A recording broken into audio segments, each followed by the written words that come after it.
ನನ್ನ ಹೆಸರು ನಿಧಿ. ಎದ್ದೇಳು ಶುಭ್, ಎದ್ದೇಳು. ನೀನು ನನ್ನನ್ನು ಹೀಗೆ ಬಿಟ್ಟು ಹೋಗಲು ಸಾಧ್ಯವಿಲ್ಲ. ನಾನು ನೀನಿಲ್ಲದೆ ಬದುಕಲಾರೆ. ದಯವಿಟ್ಟು ಕಣ್ಣು ತೆರೆ. ನಾನು ಅಳುತ್ತಾ ಕಿರುಚುತ್ತಿದ್ದೆ. ಅತ್ತು ಅತ್ತು ನನ್ನ ಧ್ವನಿ ಹೊರಬರುವುದು ನಿಂತು ಹೋಗಿತ್ತು. ಹೇ ದೇವರೇ, ನೀನು ನನ್ನ ಪತಿಯನ್ನು ನನ್ನಿಂದ ಇಷ್ಟು ಬೇಗ ಏಕೆ ದೂರ ಮಾಡಿದೆ? ಈ ಪ್ರಶ್ನೆಯನ್ನು ನಾನು ಇಂದಿಗೂ ದೇವರಲ್ಲಿ ಕೇಳುತ್ತೇನೆ. 5 ತಿಂಗಳ ಮುತ್ತೈದೆ ನಾನು. ಇಷ್ಟು ಬೇಗ ವಿಧವೆಯಾಗಿ ಬಿಟ್ಟೆ. ನನ್ನ ಪತಿಯೊಂದಿಗೆ ಕಳೆದ ಈ 5 ತಿಂಗಳು ನನ್ನ ಜೀವನದ ಸ್ಮರಣೀಯ ಕ್ಷಣಗಳಾಗಿದ್ದವು. ನನಗೆ ಮತ್ತೆ ಎಂದಿಗೂ ನನ್ನ ಪತಿಯ ಸಾಂಗತ್ಯ ಸಿಗುವುದಿಲ್ಲ ಎಂದು ತಿಳಿದಿರಲಿಲ್ಲ. ಈ ಕ್ಷಣ ಇಲ್ಲೇ ನಿಂತು ಬಿಡಲಿ ಎಂದೆನಿಸುತ್ತಿತ್ತು. ನಾನು ಅವರನ್ನು ಅಲುಗಾಡಿಸಿ ಎಬ್ಬಿಸಿ ಬಿಡಬೇಕು. ಅವರನ್ನು ನನ್ನೊಂದಿಗೆ ಕರೆದುಕೊಂಡು ಎಲ್ಲಾದರೂ ದೂರ ಹೋಗಿಬಿಡಬೇಕು ಎಂದೆನಿಸುತ್ತಿತ್ತು. ಆದರೆ ನಾನು ಹಾಗೆ ಮಾಡಲು ಸಾಧ್ಯವಿರಲಿಲ್ಲ. ನನಗೆ ಎಷ್ಟು ಅತ್ತರೂ ಸಮಾಧಾನವಾಗುತ್ತಿರಲಿಲ್ಲ. ನಾನು ಶುಭ್ನನ್ನು ತುಂಬ ಪ್ರೀತಿಸುತ್ತಿದ್ದೆ. ಅವರು ಈ 5 ತಿಂಗಳಲ್ಲಿ ನನಗೆ ಜಗತ್ತಿನ ಸಮಸ್ತ ಸಂತೋಷವನ್ನು ನೀಡಿದ್ದರು. ಬಹುಶಃ ನನಗೆ ಜನರ ದೃಷ್ಟಿ ತಗುಲಿರಬಹುದು. ಏಕೆಂದರೆ ನನ್ನ ಮದುವೆ ಆದಾಗಿನಿಂದ ನನ್ನ ಜೀವನದಲ್ಲಿ ಸಂತೋಷವೇ ತುಂಬಿತ್ತು. ಆದರೆ ಈಗ ಎಲ್ಲ ದುಃಖಗಳು, ಎಲ್ಲ ಕಷ್ಟಗಳು ನನ್ನ ತಲೆಯ ಮೇಲೆ ಪರ್ವತದಂತೆ ಬಂದು ಬಿದ್ದಿದ್ದವು. ಏಕೆಂದರೆ ನನ್ನ ಹೊಟ್ಟೆಯಲ್ಲಿ ಶುಭ್ನ ಮಗು ಬೆಳೆಯುತ್ತಿತ್ತು. ನಾನು 2 ತಿಂಗಳ ಗರ್ಭಿಣಿಯಾಗಿದ್ದೆ. ನನ್ನ ಅತ್ತೆಯು ತಮ್ಮ ಮಗನ ಸಾವಿಗೆ ಕಣ್ಣೀರು ಸುರಿಸಿ ಗೋಳಾಡುತ್ತಿದ್ದರು. ಶುಭ್ ಅವರ ಹಿರಿಯ ಮಗನಾಗಿದ್ದ. ಈ ಮನೆಯ ಸಂಪೂರ್ಣ ಜವಾಬ್ದಾರಿ ಶುಭ್ನ ಮೇಲಿತ್ತು. ಎಲ್ಲರೂ ಬಂದು ಸಾಂತ್ವನ ಹೇಳುತ್ತಿದ್ದರು. ಮತ್ತು ಕೆಲವು ಹೆಂಗಸರು ಪಕ್ಕದಲ್ಲಿ ಕುಳಿತು, ಅಯ್ಯೋ ಪಾಪ, ಇವಳ ಕೈಯ ಮೆಹಂದಿ ಕೂಡ ಇನ್ನೂ ಸರಿಯಾಗಿ ಹೋಗಿರಲಿಲ್ಲ, ಅಷ್ಟರಲ್ಲೇ ವಿಧವೆಯಾಗಿ ಬಿಟ್ಟಳು, ಅದು ಸಾಲದೆಂಬಂತೆ ಗರ್ಭಿಣಿ ಬೇರೆ, ಈಗ ಈ ಮಗುವನ್ನು ಹೇಗೆ ಪಾಲನೆ ಪೋಷಣೆ ಮಾಡಿ ದೊಡ್ಡವನನ್ನಾಗಿ ಮಾಡುತ್ತಾಳೋ ಎಂದು ಮಾತನಾಡಿಕೊಳ್ಳುತ್ತಿದ್ದರು. ಅವರೊಂದಿಗೆ ಪಕ್ಕದ ಮನೆಯ ಕವಿತಾ ಅವರು ಕುಳಿತಿದ್ದರು. ಅವರು, ಅರೆ, ಯುವತಿಯಾಗಿದ್ದಾಳೆ, ಸುಂದರವಾಗಿದ್ದಾಳೆ, ಇವಳು 2ನೇ ಮದುವೆಯನ್ನು ಮಾಡಿಕೊಳ್ಳಬಹುದು, ಆದರೆ ಆ ಮುಗ್ಧ ಮಗುವಿನ ಜೀವನ ಹಾಳಾಗಿ ಬಿಡುತ್ತದೆ ಎಂದು ಹೇಳಿದರು. ಹೆಂಗಸರ ಬಾಯಿಂದ ಈ ಮಾತುಗಳನ್ನು ಕೇಳಿದ ನನ್ನ ಅತ್ತೆ ತಕ್ಷಣವೇ ತಮ್ಮ ಕಣ್ಣೀರನ್ನು ಒರೆಸಿಕೊಂಡು, ನೋಡಿ, ನನ್ನ ಸೊಸೆ ಅನಾಥಳಲ್ಲ. ನಾವು ನಮ್ಮ ಸೊಸೆಯನ್ನು ತುಂಬ ಪ್ರೀತಿಸುತ್ತೇವೆ. ನಾವು ಅವಳನ್ನು ಯಾವಾಗಲೂ ಮಗಳಂತೆ ಭಾವಿಸಿದ್ದೇವೆ. ನಮ್ಮ ಸೊಸೆ ಇಲ್ಲೇ ನಮ್ಮೊಂದಿಗೆ ಇರುತ್ತಾಳೆ, ಮಗುವಿಗೆ ಜನ್ಮ ನೀಡುತ್ತಾಳೆ. ನಮ್ಮ ಸೊಸೆ ಮತ್ತು ನಮ್ಮ ಮಗನ ಕುರುಹುವಿನ ಬಗ್ಗೆ ನಾವೇ ಕಾಳಜಿ ವಹಿಸುತ್ತೇವೆ. ನಿಧಿ 2ನೇ ಮದುವೆ ಮಾಡಿಕೊಳ್ಳುವುದಿಲ್ಲ. ನಿಧಿ ಈ ಮನೆಯಲ್ಲಿ ನಮ್ಮ ಸೊಸೆಯಾಗಿ ಇರುತ್ತಾಳೆ. ಇವಳಿಗೆ ಮುತ್ತೈದೆಯಾಗಿ ಯಾವ ಗೌರವ ಸಿಗುತ್ತಿತ್ತೋ ಅದೇ ಗೌರವ ಈಗಲೂ ಸಿಗುತ್ತದೆ. ನೀವು ನಮ್ಮ ಸೊಸೆಯ ಬಗ್ಗೆ ಅಷ್ಟೊಂದು ಚಿಂತೆ ಮಾಡುವ ಅಗತ್ಯವಿಲ್ಲ ಎಂದು ಹೇಳಿದರು. ಅವರೆಲ್ಲರೂ ಮೌನವಾದರು.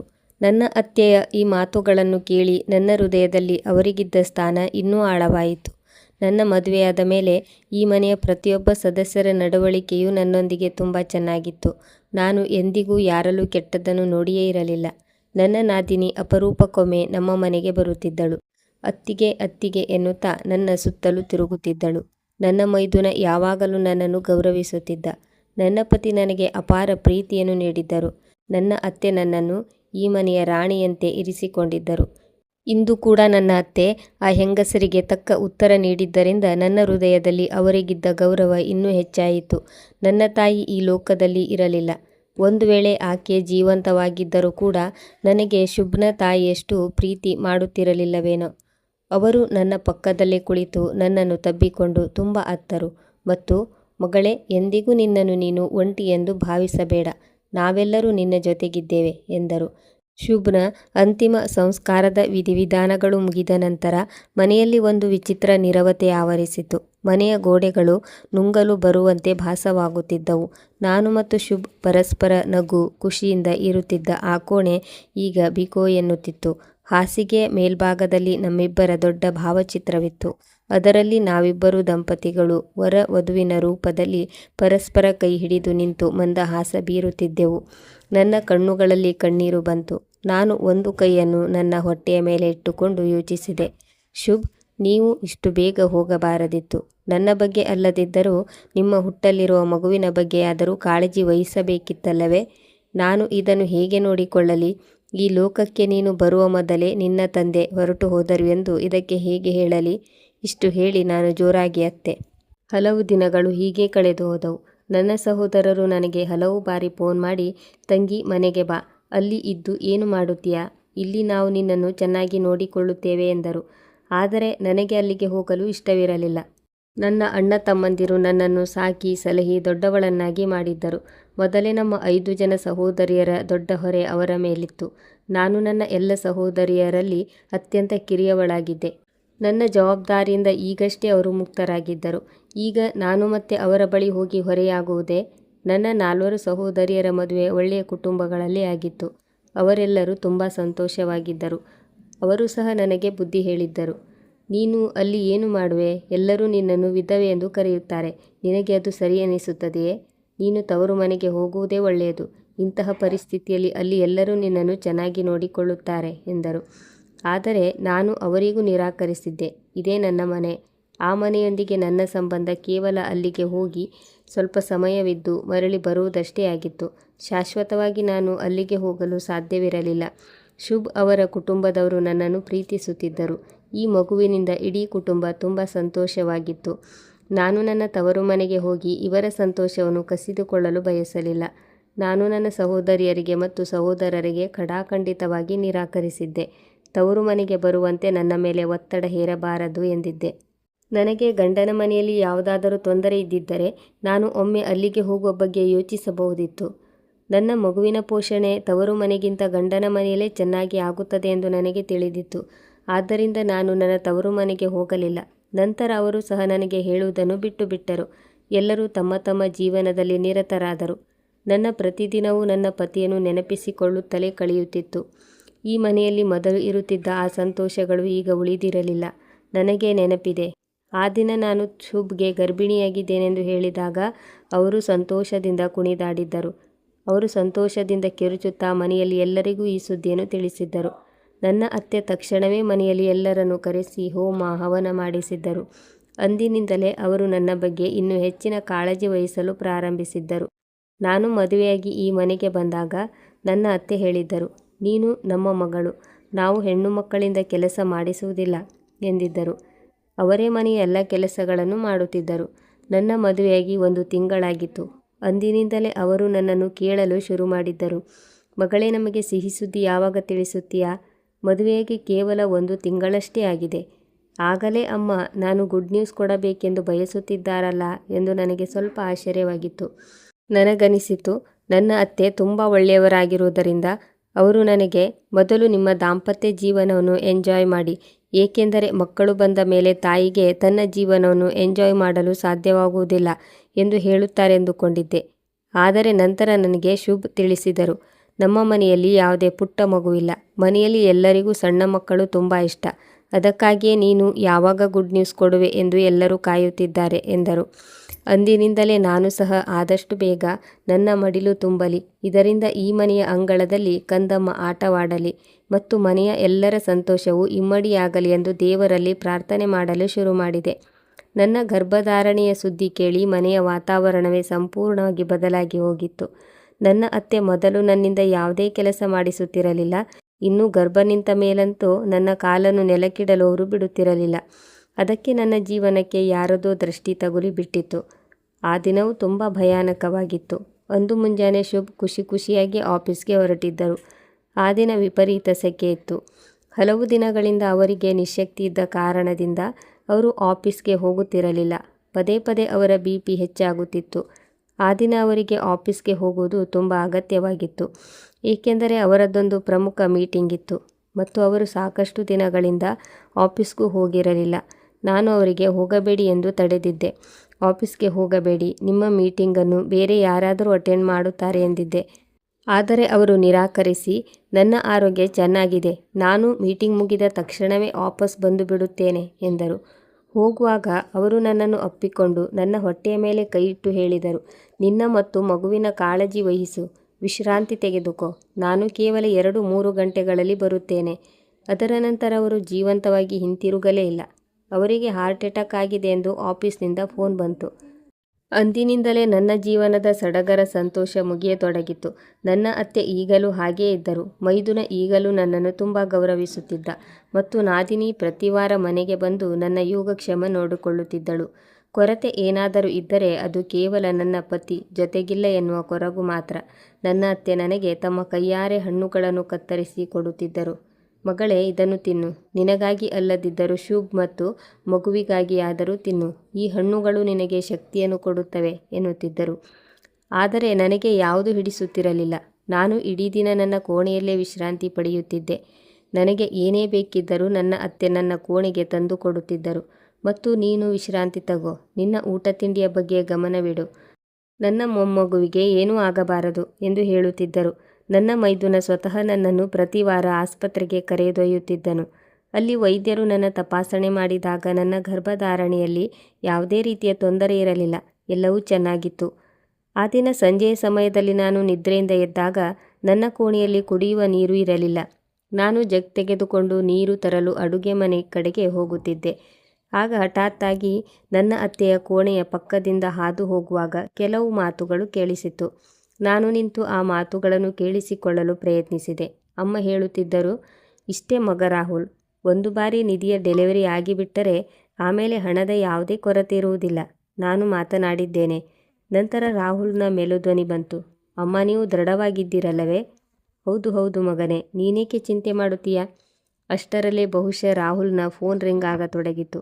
ಅವರಿಬ್ಬರ ಮಾತು ಕೇಳಿಸುವುದು ನಿಂತು ಹೋಯಿತು. ರಾಹುಲ್ ಮೊಬೈಲ್ ಹಿಡಿದುಕೊಂಡು ಕೋಣೆಯಿಂದ ಹೊರಗೆ ಬರುತ್ತಿರುವಂತೆ ಅನ್ನಿಸಿತು. ನಾನು ಬಾಗಿಲ ಬಳಿ ನಿಂತು ಅವರ ಮಾತುಗಳನ್ನು ಕೇಳುತ್ತಿದ್ದೆ ಎಂದು ಅವರಿಗೆ ಅನ್ನಿಸಬಾರದು ಎಂಬ ಕಾರಣಕ್ಕೆ ನಾನು ತಕ್ಷಣ ಅಡುಗೆ ಮನೆಯ ಕಡೆಗೆ ಹೋದೆ. ಬಹುಶಃ ಶುಭ್ ಹೋದ ನಂತರ ಮನೆಯಲ್ಲಿ ಸಾಕಷ್ಟು ಆರ್ಥಿಕ ಸಮಸ್ಯೆಗಳು ಎದುರಾಗಿವೆ. ಈ ಕಾರಣದಿಂದ ತಾಯಿ ಮಗ ಇಬ್ಬರು ಚಿಂತಾಕ್ರಾಂತರಾಗಿದ್ದಾರೆ ಮತ್ತು ನನ್ನ ಡೆಲಿವರಿಯ ಬಗ್ಗೆಯೂ ನನ್ನ ಅತ್ತೆ ತುಂಬ ಕಾಳಜಿ ವಹಿಸಿದ್ದರು. ಅವರು ಕೇವಲ ಆದಷ್ಟು ಬೇಗ ಮಗು ಮನೆಗೆ ಬರಲಿ ಎಂದಷ್ಟೇ ಬಯಸುತ್ತಿದ್ದಾರೆ ಎಂದು ನನಗೆ ಅನಿಸಿತು. ನಾನು ಈ ಮಾತಿನ ಕಡೆಗೆ ಹೆಚ್ಚು ಗಮನ ಕೊಡಲಿಲ್ಲ. ದಿನಗಳು ಕಳೆಯತೊಡಗಿದವು ಮತ್ತು ನನ್ನ ಡೆಲಿವರಿಯ ದಿನವೂ ಬಂತು. ನಾನು ನಾರ್ಮಲ್ ಹೆರಿಗೆಯ ಮೂಲಕ ಮಗುವಿಗೆ ಜನ್ಮ ನೀಡಲು ಸಾಧ್ಯವಿಲ್ಲವೆಂದು ವೈದ್ಯರು ಮೊದಲೇ ಹೇಳಿದ್ದರು. ಅವರು ಆಪರೇಷನ್ ದಿನಾಂಕವನ್ನು ನಿಗದಿಪಡಿಸಿದ್ದರು ಮತ್ತು ಆಪರೇಷನ್ ದಿನ ನಾವು ಎಲ್ಲ ಸಿದ್ಧತೆಗಳನ್ನು ಮಾಡಿಕೊಂಡು ಮನೆಯಿಂದ ಹೊರಟೆವು. ಒಂದೆಡೆ ನಾನು ಮಗು ಈ ಜಗತ್ತಿಗೆ ಬರುತ್ತಿರುವುದಕ್ಕೆ ಸಂತೋಷವಾಗಿಯೂ ಇದ್ದೆ. ಮತ್ತೊಂದೆಡೆ ಇಂದು ಶುಭ್ ಜೊತೆಗಿದ್ದಿದ್ದರೆ ಪರಿಸ್ಥಿತಿಯೇ ಬೇರೆ ಇರುತ್ತಿತ್ತಲ್ಲವೇ ಎಂದು ದುಃಖವೂ ಆಗುತ್ತಿತ್ತು. ಅವರು ಎಷ್ಟು ಸಂಭ್ರಮಿಸುತ್ತಿದ್ದರು. ಮೊದಲ ಬಾರಿ ಅವರೇ ತಮ್ಮ ಮಗುವನ್ನು ಮಡಿಲಿಗೆ ತೆಗೆದುಕೊಳ್ಳುತ್ತಿದ್ದರು. ಅಮ್ಮ ನನ್ನನ್ನು ಅಪ್ಪಿಕೊಂಡರು. ನನ್ನ ಕಣ್ಣಿನಿಂದ ಬರುತ್ತಿದ್ದ ಕಣ್ಣೀರನ್ನು ಒರೆಸಿದರು ಮತ್ತು ನನ್ನನ್ನು ಆಪರೇಷನ್ ಥಿಯೇಟರ್ಗೆ ಕಳುಹಿಸಿದರು. ಆಸ್ಪತ್ರೆ ಆ ತಣ್ಣನೆಯ ಮತ್ತು ಬಣ್ಣಗೆಟ್ಟ ಕೋಣೆಯಲ್ಲಿ ಫಿನೈಲ್ ಮತ್ತು ಔಷಧಿಗಳ ವಿಚಿತ್ರ ವಾಸನೆ ಹರಡಿತ್ತು. ಅದು ಸಾಮಾನ್ಯವಾಗಿ ಮನುಷ್ಯನಲ್ಲಿ ಒಂದು ರೀತಿಯ ವಿಚಿತ್ರ ಚಡಪಡಿಕೆಯನ್ನು ಉಂಟು ಮಾಡುತ್ತದೆ. ಆದರೆ ನನಗೆ ಇಂದು ಈ ವಾಸನೆ, ಈ ಕೋಣೆ, ಈ ಆಸ್ಪತ್ರೆ ಎಲ್ಲವೂ ಒಂದು ಸುಂದರ ಕನಸಿನಂತಿತ್ತು. ಇಂದು ನನ್ನ ಜೀವನದಲ್ಲಿ ಅತ್ಯಂತ ಶುಭ ದಿನವಾಗಲಿತ್ತು. ಕಳೆದ 9 ತಿಂಗಳಿಂದ ನಾನು ನನ್ನ ಗರ್ಭದಲ್ಲಿ ಒಂದು ಪುಟ್ಟ ಜೀವವನ್ನು ಬೆಳೆಸಿದೆ. ನಾನು ಹಗಲಿರುಳು ಇನ್ನೂ ಕಣ್ಣಾರೆ ಕಾಣದ ಈ ಮಗುವಿನೊಂದಿಗೆ ಮಾತನಾಡುತ್ತಿದ್ದೆ ಮತ್ತು ನಾನು ನನ್ನ ಕೈಗಳಿಂದಲೇ ಅದಕ್ಕಾಗಿ ಪುಟ್ಟ ಪುಟ್ಟ ಹಾಗೂ ಮೃದುವಾದ ಉಣ್ಣೆಯ ಸ್ವೆಟರ್ಗಳನ್ನು ಹೆಣೆದಿದ್ದೆ.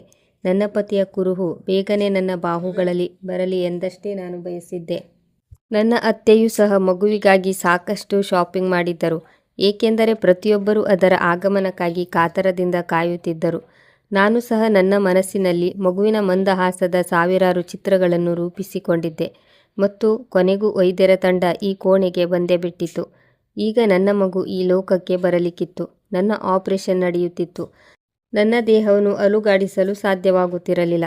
ಆದರೂ ನನ್ನ ತುಟಿಗಳ ಮೇಲೆ ಮೆಲುನಗು ಇತ್ತು, ಏಕೆಂದರೆ ಈ ಕಷ್ಟವನ್ನು ದಾಟಿದ ನಂತರ ನನ್ನ ಜೀವನದ ಅತಿ ದೊಡ್ಡ ಸಂತೋಷ ನನಗಾಗಿ ಕಾಯುತ್ತಿದೆ ಎಂದು ನನಗೆ ತಿಳಿದಿತ್ತು. ನನ್ನ ಮಗುವಿನ ಮೊದಲ ಅಳುವಿನ ಧ್ವನಿಯನ್ನು ಕೇಳಲು ನಾನು ಕಾತುರಳಾಗಿದ್ದೆ ಮತ್ತು ನನ್ನ ಹೃದಯ ಜೋರಾಗಿ ಬಡಿದುಕೊಳ್ಳುತ್ತಿತ್ತು. ಆದರೆ ಅಲ್ಲಿ ವೈದ್ಯರು ಮತ್ತು ದಾದಿಯರ ಸಂಭಾಷಣೆಯ ಧ್ವನಿ ಮತ್ತು ಯಂತ್ರಗಳ ಬೀಪ್ ಸದ್ದು ಮತ್ತು ದಾದಿಯ ಮೌನ ಮಾತ್ರ ಕಾಣಿಸುತ್ತಿತ್ತು. ನಾನು ನನ್ನ ಭಾರವಾಗುತ್ತಿದ್ದ ರೆಪ್ಪೆಗಳನ್ನು ಬಹಳ ಕಷ್ಟಪಟ್ಟು ತೆರೆದೆ ಮತ್ತು ಎದುರು ನಿಂತಿದ್ದ ನರ್ಸ್ ಕಡೆಗೆ ನೋಡಿದೆ. ಆಕೆ ಮುಖ ಸಂಪೂರ್ಣ ಗಂಭೀರವಾಗಿತ್ತು. ಆಕೆ ನನ್ನ ಕಡೆಗೆ ನೋಡದೆಯೇ ಒಂದು ಬಿಳಿ ಬಟ್ಟೆಯಲ್ಲಿ ಏನನ್ನೋ ಸುತ್ತಿದಳು ಮತ್ತು ವೈದ್ಯರ ಕಡೆಗೆ ನೋಡಿದಳು. ನಾನು ನನ್ನ ದುರ್ಬಲ ಮತ್ತು ನಡುಗುವ ಧ್ವನಿಯಲ್ಲಿ ನನ್ನ ಮಗುವಿನ ಬಗ್ಗೆ ನರ್ಸ್ ಬಳಿ ಕೇಳಿದೆ. ಆಗ ನರ್ಸ್ ನಿಧಾನವಾಗಿ ನನ್ನ ಕಡೆಗೆ ತಿರುಗಿ ಹೇಳಿದಳು. ಆಕೆಯ ಕಣ್ಣುಗಳಲ್ಲಿ ಯಾವುದೇ ಅನುಕಂಪವಿರಲಿಲ್ಲ. ಆಕೆ ನನಗೆ, ಮೇಡಮ್, ನಿಮ್ಮ ಮಗು ಹೊಟ್ಟೆಯಲ್ಲೇ ಸತ್ತು ಹೋಗಿದೆ ಮತ್ತು ಅದರ ಉಸಿರಾಟ ನಡೆಯುತ್ತಿಲ್ಲ ಎಂದು ತಿಳಿಸಿದಳು. ಇವು ಕೇವಲ ಮಾತುಗಳಾಗಿರಲಿಲ್ಲ, ಬದಲಿಗೆ ಕರಗಿಸಿದ ಸೀಸವಾಗಿತ್ತು. ಅದನ್ನು ನನ್ನ ಕಿವಿಗಳಿಗೆ ಸುರಿದು ಬಿಟ್ಟಿದ್ದರು. ಆ ಮಾತುಗಳು ನನ್ನ ಮನಸ್ಸಿಗೆ ಅಪ್ಪಳಿಸಿ ನನ್ನ ಅಸ್ತಿತ್ವವನ್ನೇ ಛಿದ್ರಗೊಳಿಸಿಬಿಟ್ಟವು. ನನಗೆ ಸಮಯವೇ ನಿಂತು ಹೋದಂತೆ ಅನ್ನಿಸಿತು. ಕೋಣೆಯ ಗೋಡೆಗಳು ನನ್ನ ಮೇಲೆ ಬೀಳುತ್ತಿರುವಂತೆ ಮತ್ತು ಯಾರೋ ನನ್ನ ಎದೆಗೆ ಕೈ ಹಾಕಿ ನನ್ನ ಬಡಿಯುತ್ತಿರುವ ಹೃದಯವನ್ನೇ ಹೊರಗೆ ಎಳೆದು ತೆಗೆದಂತೆ ಅನ್ನಿಸಿತು. ನನ್ನ ಗಂಟಲಿನಿಂದ ಎಂತಹ ನೋವಿನ ಚಿತ್ಕಾರ ಹೊರಹೊಮ್ಮಿತೆಂದರೆ ಅದು ಆಪರೇಷನ್ ಥಿಯೇಟರ್ನ ಗೋಡೆಗಳನ್ನೇ ನಡುಗಿಸಿಬಿಟ್ಟಿತು. ಏಕೆಂದರೆ ಆ ಚಿತ್ಕಾರ ಯಾವ ತಾಯಿಯ ಪ್ರಪಂಚವು ರೂಪುಗೊಳ್ಳುವ ಮೊದಲೇ ನಾಶವಾಗಿ ಹೋಯಿತೋ ಅಂತಹ ಒಬ್ಬ ತಾಯಿಯದ್ದಾಗಿತ್ತು. ವೈದ್ಯರು ಇನ್ನೂ ನನಗೆ ಹೊಲಿಗೆ ಹಾಕುತ್ತಿದ್ದರು. ನನ್ನ BP ಹೆಚ್ಚಾಗತೊಡಗಿತು. ಸಮಾಧಾನವಾಗಿರಿ ಎಂದು ವೈದ್ಯರು ಹೇಳಿದರು. ಅದು ಕೇವಲ ಒಂದು ಮಗುವಾಗಿರಲಿಲ್ಲ, ಬದಲಿಗೆ ಶುಭ್ನ ಕೊನೆಯ ಗುರುತಾಗಿತ್ತು. ನಾನು ಹುಚ್ಚಿಯಂತೆ ಅಲ್ಲಾಡಲು ಪ್ರಯತ್ನಿಸುತ್ತಿದ್ದೆ, ಆದರೆ ದೇಹ ಮರಗಟ್ಟಿದ ಕಾರಣದಿಂದ ನನಗೆ ಅಲುಗಾಡಲು ಸಾಧ್ಯವಾಗುತ್ತಿರಲಿಲ್ಲ. ನಾನು ಅವರಿಗೆಲ್ಲ ತಿಳಿಸಲು ಪ್ರಯತ್ನಿಸುತ್ತಿದ್ದೆ, ಹಾಗಾಗಲು ಸಾಧ್ಯವೇ ಇಲ್ಲ. ನನ್ನ ಮಗು ಜೀವಂತವಾಗಿದೆ, ನಾನು ಅದನ್ನು ಅನುಭವಿಸಿದ್ದೇನೆ. ಅದು ನಿನ್ನೆ ರಾತ್ರಿಯೂ ನನ್ನೊಂದಿಗೆ ಮಾತನಾಡುತ್ತಿತ್ತು. ನಾನು ಅವರ ಮೇಲೆ ಸುಳ್ಳು ಹೇಳುತ್ತಿದ್ದಾರೆಂದು ಆಪಾದನೆ ಹೊರಿಸಿದೆ ಮತ್ತು ನನ್ನ ಮಗುವನ್ನು ಕೇಳಿದೆ. ಆದರೆ ನನ್ನ ಮಾತೃತ್ವ ರಕ್ತದ ಕಣ್ಣೀರನ್ನು ಸುರಿಸುತ್ತಿತ್ತು ಮತ್ತು ವಿಧಿಯ ನಿರ್ಧಾರ ಅಚಲವಾಗಿತ್ತು. ಆಪರೇಷನ್ ಮುಗಿದ ನಂತರ ನನ್ನನ್ನು ರೂಮಿಗೆ ಶಿಫ್ಟ್ ಮಾಡಲಾಯಿತು. ನನ್ನ ದೇಹ ಇನ್ನೂ ಅಸಹಾಯಕವಾಗಿತ್ತು. ನನ್ನ ಕಣ್ಣೀರು ನಿಲ್ಲುತ್ತಲೇ ಇರಲಿಲ್ಲ. ನಿಧಾನಾಗಿ ಆಪರೇಷನ್ನ ಮಂಪರು ಇಳಿಯತೊಡಗಿತು ಮತ್ತು ನೋವು ತಿಳಿಯಲಾರಂಭಿಸಿತು. ನನ್ನ ದೇಹ ನೋವಿನಿಂದ ಮುರಿದು ಬೀಳುತ್ತಿತ್ತು. ನಾನು ಬಾಗಿಲಿನ ಕಡೆಗೆ ರೆಪ್ಪೆ ಇಕ್ಕದೆ ನೋಡುತ್ತಿದ್ದೆ. ನನ್ನ ಅತ್ತೆ ಯಾವಾಗ ಬಂದು ನನ್ನನ್ನು ತಮ್ಮ ಎದೆಗೆ ಅಪ್ಪಿಕೊಂಡು ಸಾಂತ್ವನ ಹೇಳುತ್ತಾರೋ ಎಂದು ಕಾಯುತ್ತಿದ್ದೆ. ನಾನು ನನ್ನ ಅತ್ತೆ ಹೆಗಲ ಮೇಲೆ ನನ್ನ ತಲೆಯನ್ನಿಟ್ಟು ನನ್ನ ಹೃದಯದ ಹೊರೆಯನ್ನು ಹಗುರ ಮಾಡಿಕೊಳ್ಳಲು ಬಯಸಿದ್ದೆ. ಸ್ವಲ್ಪ ಸಮಯದ ನಂತರ ಬಾಗಿಲು ತೆರೆಯಿತು ಮತ್ತು ಅಮ್ಮ ಒಳಗೆ ಬಂದರು. ಆಗ ನನ್ನ ಊದಿಕೊಂಡ ಕಣ್ಣುಗಳಲ್ಲಿ ಒಂದು ಭರವಸೆಯ ಕಿರಣ ಮೂಡಿತು. ನಾನು ನನ್ನ ನಡುಗುವ ಕೈಗಳನ್ನು ಅಮ್ಮನ ಕಡೆಗೆ ಚಾಚಿದೆ ಮತ್ತು ಗಳಗಳನೆ ಅಳುತ್ತಾ ಅವರಿಗೆ ತಿಳಿಸಿದೆ, ಶುಭ್ನ ಮಗು ಈ ಲೋಕದಲ್ಲಿ ಇಲ್ಲ ಅಮ್ಮ. ನಮ್ಮ ಕುಟುಂಬದ ದೀಪವೇ ಆರಿಹೋಯಿತು. ನಮ್ಮ ಎಲ್ಲ ಸಂತೋಷಗಳು ಕೊನೆಗೊಂಡವು. ಆದರೆ ನನ್ನ ಅತ್ತೆ ನನ್ನನ್ನು ತಬ್ಬಿಕೊಳ್ಳಲಿಲ್ಲ. ಅವರು ಕೇವಲ ನನ್ನ ಹಾಸಿಗೆ ಬಳಿ ಬಂದು ಕುರ್ಚಿಯ ಮೇಲೆ ಕುಳಿತರು ಮತ್ತು ನಾನು ಕಣ್ಣೀರು ತುಂಬಿದ ದೃಷ್ಟಿಯಿಂದ ನನ್ನ ಅತ್ತೆಯ ಮುಖದ ಕಡೆಗೆ ನೋಡಿದೆ. ಅವರ ಮುಖದಲ್ಲಿದ್ದ ಭಾವನೆ ನನ್ನನ್ನು ಒಂದು ಕ್ಷಣ ದಿಗ್ಭ್ರಮೆಗೊಳಿಸಿತು. ಅವರು ಮೊದಲು ಮಗುವಿನ ಜನನಕ್ಕಾಗಿ ಎಷ್ಟು ಕಾತುರರಾಗಿದ್ದರೋ ಈಗ ಮಗು ತೀರಿ ಹೋದ ಸುದ್ದಿಯಿಂದ ಕಿಂಚಿತ್ತೂ ದುಃಖಿತರಾದಂತೆ ಕಾಣುತ್ತಿರಲಿಲ್ಲ. ಏಕೆಂದರೆ ಅವರ ಕಣ್ಣುಗಳಲ್ಲಿ ಕಣ್ಣೀರಿರಲಿಲ್ಲ, ಮುಖದಲ್ಲಿ ದುಃಖದ ಯಾವುದೇ ಗೆರೆಗಳಿರಲಿಲ್ಲ. ಮಗು ಹೋದ ಬಗ್ಗೆ ಅವರಿಗೆ ಸ್ವಲ್ಪವೂ ನೋವೇ ಇಲ್ಲವೇನೋ ಎಂಬಂತೆ ಭಾಸವಾಗುತ್ತಿತ್ತು. ಅವರು ಕೇವಲ ಮೌನವಾಗಿದ್ದರು. ಅವರು ನನ್ನ ಕೈ ಹಿಡಿದರು, ಆದರೆ ಅವರ ಸ್ಪರ್ಶದಲ್ಲಿ ಯಾವುದೇ ರೀತಿಯ ಸಮಾಧಾನವಿರಲಿಲ್ಲ. ಅವರು ಅತ್ಯಂತ ಸಾಧಾರಣ ಧಾಟಿಯಲ್ಲಿ ನನಗೆ ಹೇಳಿದರು, ಮೇಲಿನವನ ಇಚ್ಛೆ ಇದೇ ಆಗಿತ್ತು ನಿಧಿ. ಅಳುವುದು ನಿಲ್ಲಿಸು ಮತ್ತು ಸಮಾಧಾನ ತಂದುಕೋ. ಇದರಿಂದ ನೀನು ಬೇಗನೆ ಹುಷಾರಾಗುವೆ ಮತ್ತು ನಾವು ಈ ಆಸ್ಪತ್ರೆಯಿಂದ ಡಿಸ್ಚಾರ್ಜ್ ಆಗಿ ಮನೆಗೆ ಹೋಗಬಹುದು. ನಾನು ಅವರನ್ನು ನೋಡಿ ಆಶ್ಚರ್ಯಪಡುತ್ತಿದ್ದೆ. ಅವರು ನನಗೆ ಸಮಾಧಾನವನ್ನೇನೋ ಹೇಳುತ್ತಿದ್ದರು, ಆದರೆ ಸ್ವತಃ ತಾವೇ ತುಂಬ ರಿಲ್ಯಾಕ್ಸ್ ಆಗಿ ಕಾಣುತ್ತಿದ್ದರು. ನನ್ನ ಕಣ್ಣುಗಳಲ್ಲಿ ಕಣ್ಣೀರು ಒಂದು ಕ್ಷಣ ಹೆಪ್ಪುಗಟ್ಟಿದಂತಾಯಿತು. ನನಗೆ ಅರ್ಥವೇ ಆಗಲಿಲ್ಲ. ನಿನ್ನೆಯವರೆಗೂ ಮಗುವಿಗಾಗಿ ಅಷ್ಟೊಂದು ಕನಸುಗಳನ್ನು ಕಾಣುತ್ತಿದ್ದ ಅಮ್ಮ ಇಂದು ಇಷ್ಟೊಂದು ಕಠಿಣ ಮತ್ತು ಸ್ವಾರ್ಥಿ ಹೇಗಾಗಲು ಸಾಧ್ಯ? ಬಹುಶಃ ಅವರು ನನ್ನ ಎದುರು ಅಳಲು ಬಯಸುತ್ತಿಲ್ಲ, ಏಕೆಂದರೆ ಅವರು ಅತ್ತರೆ ನಾನು ಇನ್ನೂ ದುರ್ಬಲಳಾಗಿ ಬಿಡುತ್ತೇನೆ.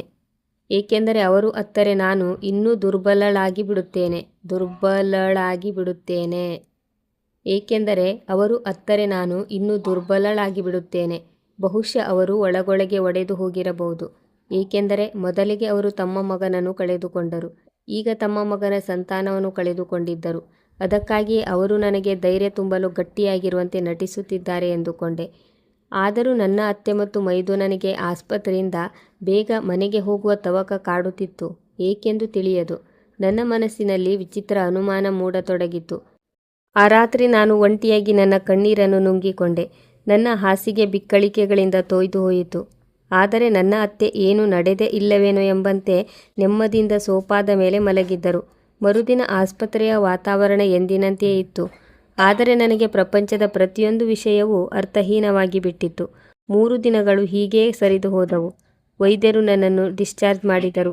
ನಾನು ಭಾರವಾದ ಹೆಜ್ಜೆಗಳೊಂದಿಗೆ ಮತ್ತು ಖಾಲಿ ಮಡಿಲಿನೊಂದಿಗೆ ಆಸ್ಪತ್ರೆಯಿಂದ ಡಿಸ್ಚಾರ್ಜ್ ಆಗಲು ಸಿದ್ಧಳಾಗುತ್ತಿದ್ದೆ ಮತ್ತು ನನ್ನ ಕೈಗಳು ನನ್ನ ಅಸ್ತಿತ್ವದ ಭಾಗವಾಗಿದ್ದ ಆ ಹೊರೆಯನ್ನು ಎತ್ತಿಕೊಳ್ಳಲು ಹಂಬಲಿಸುತ್ತಿದ್ದವು.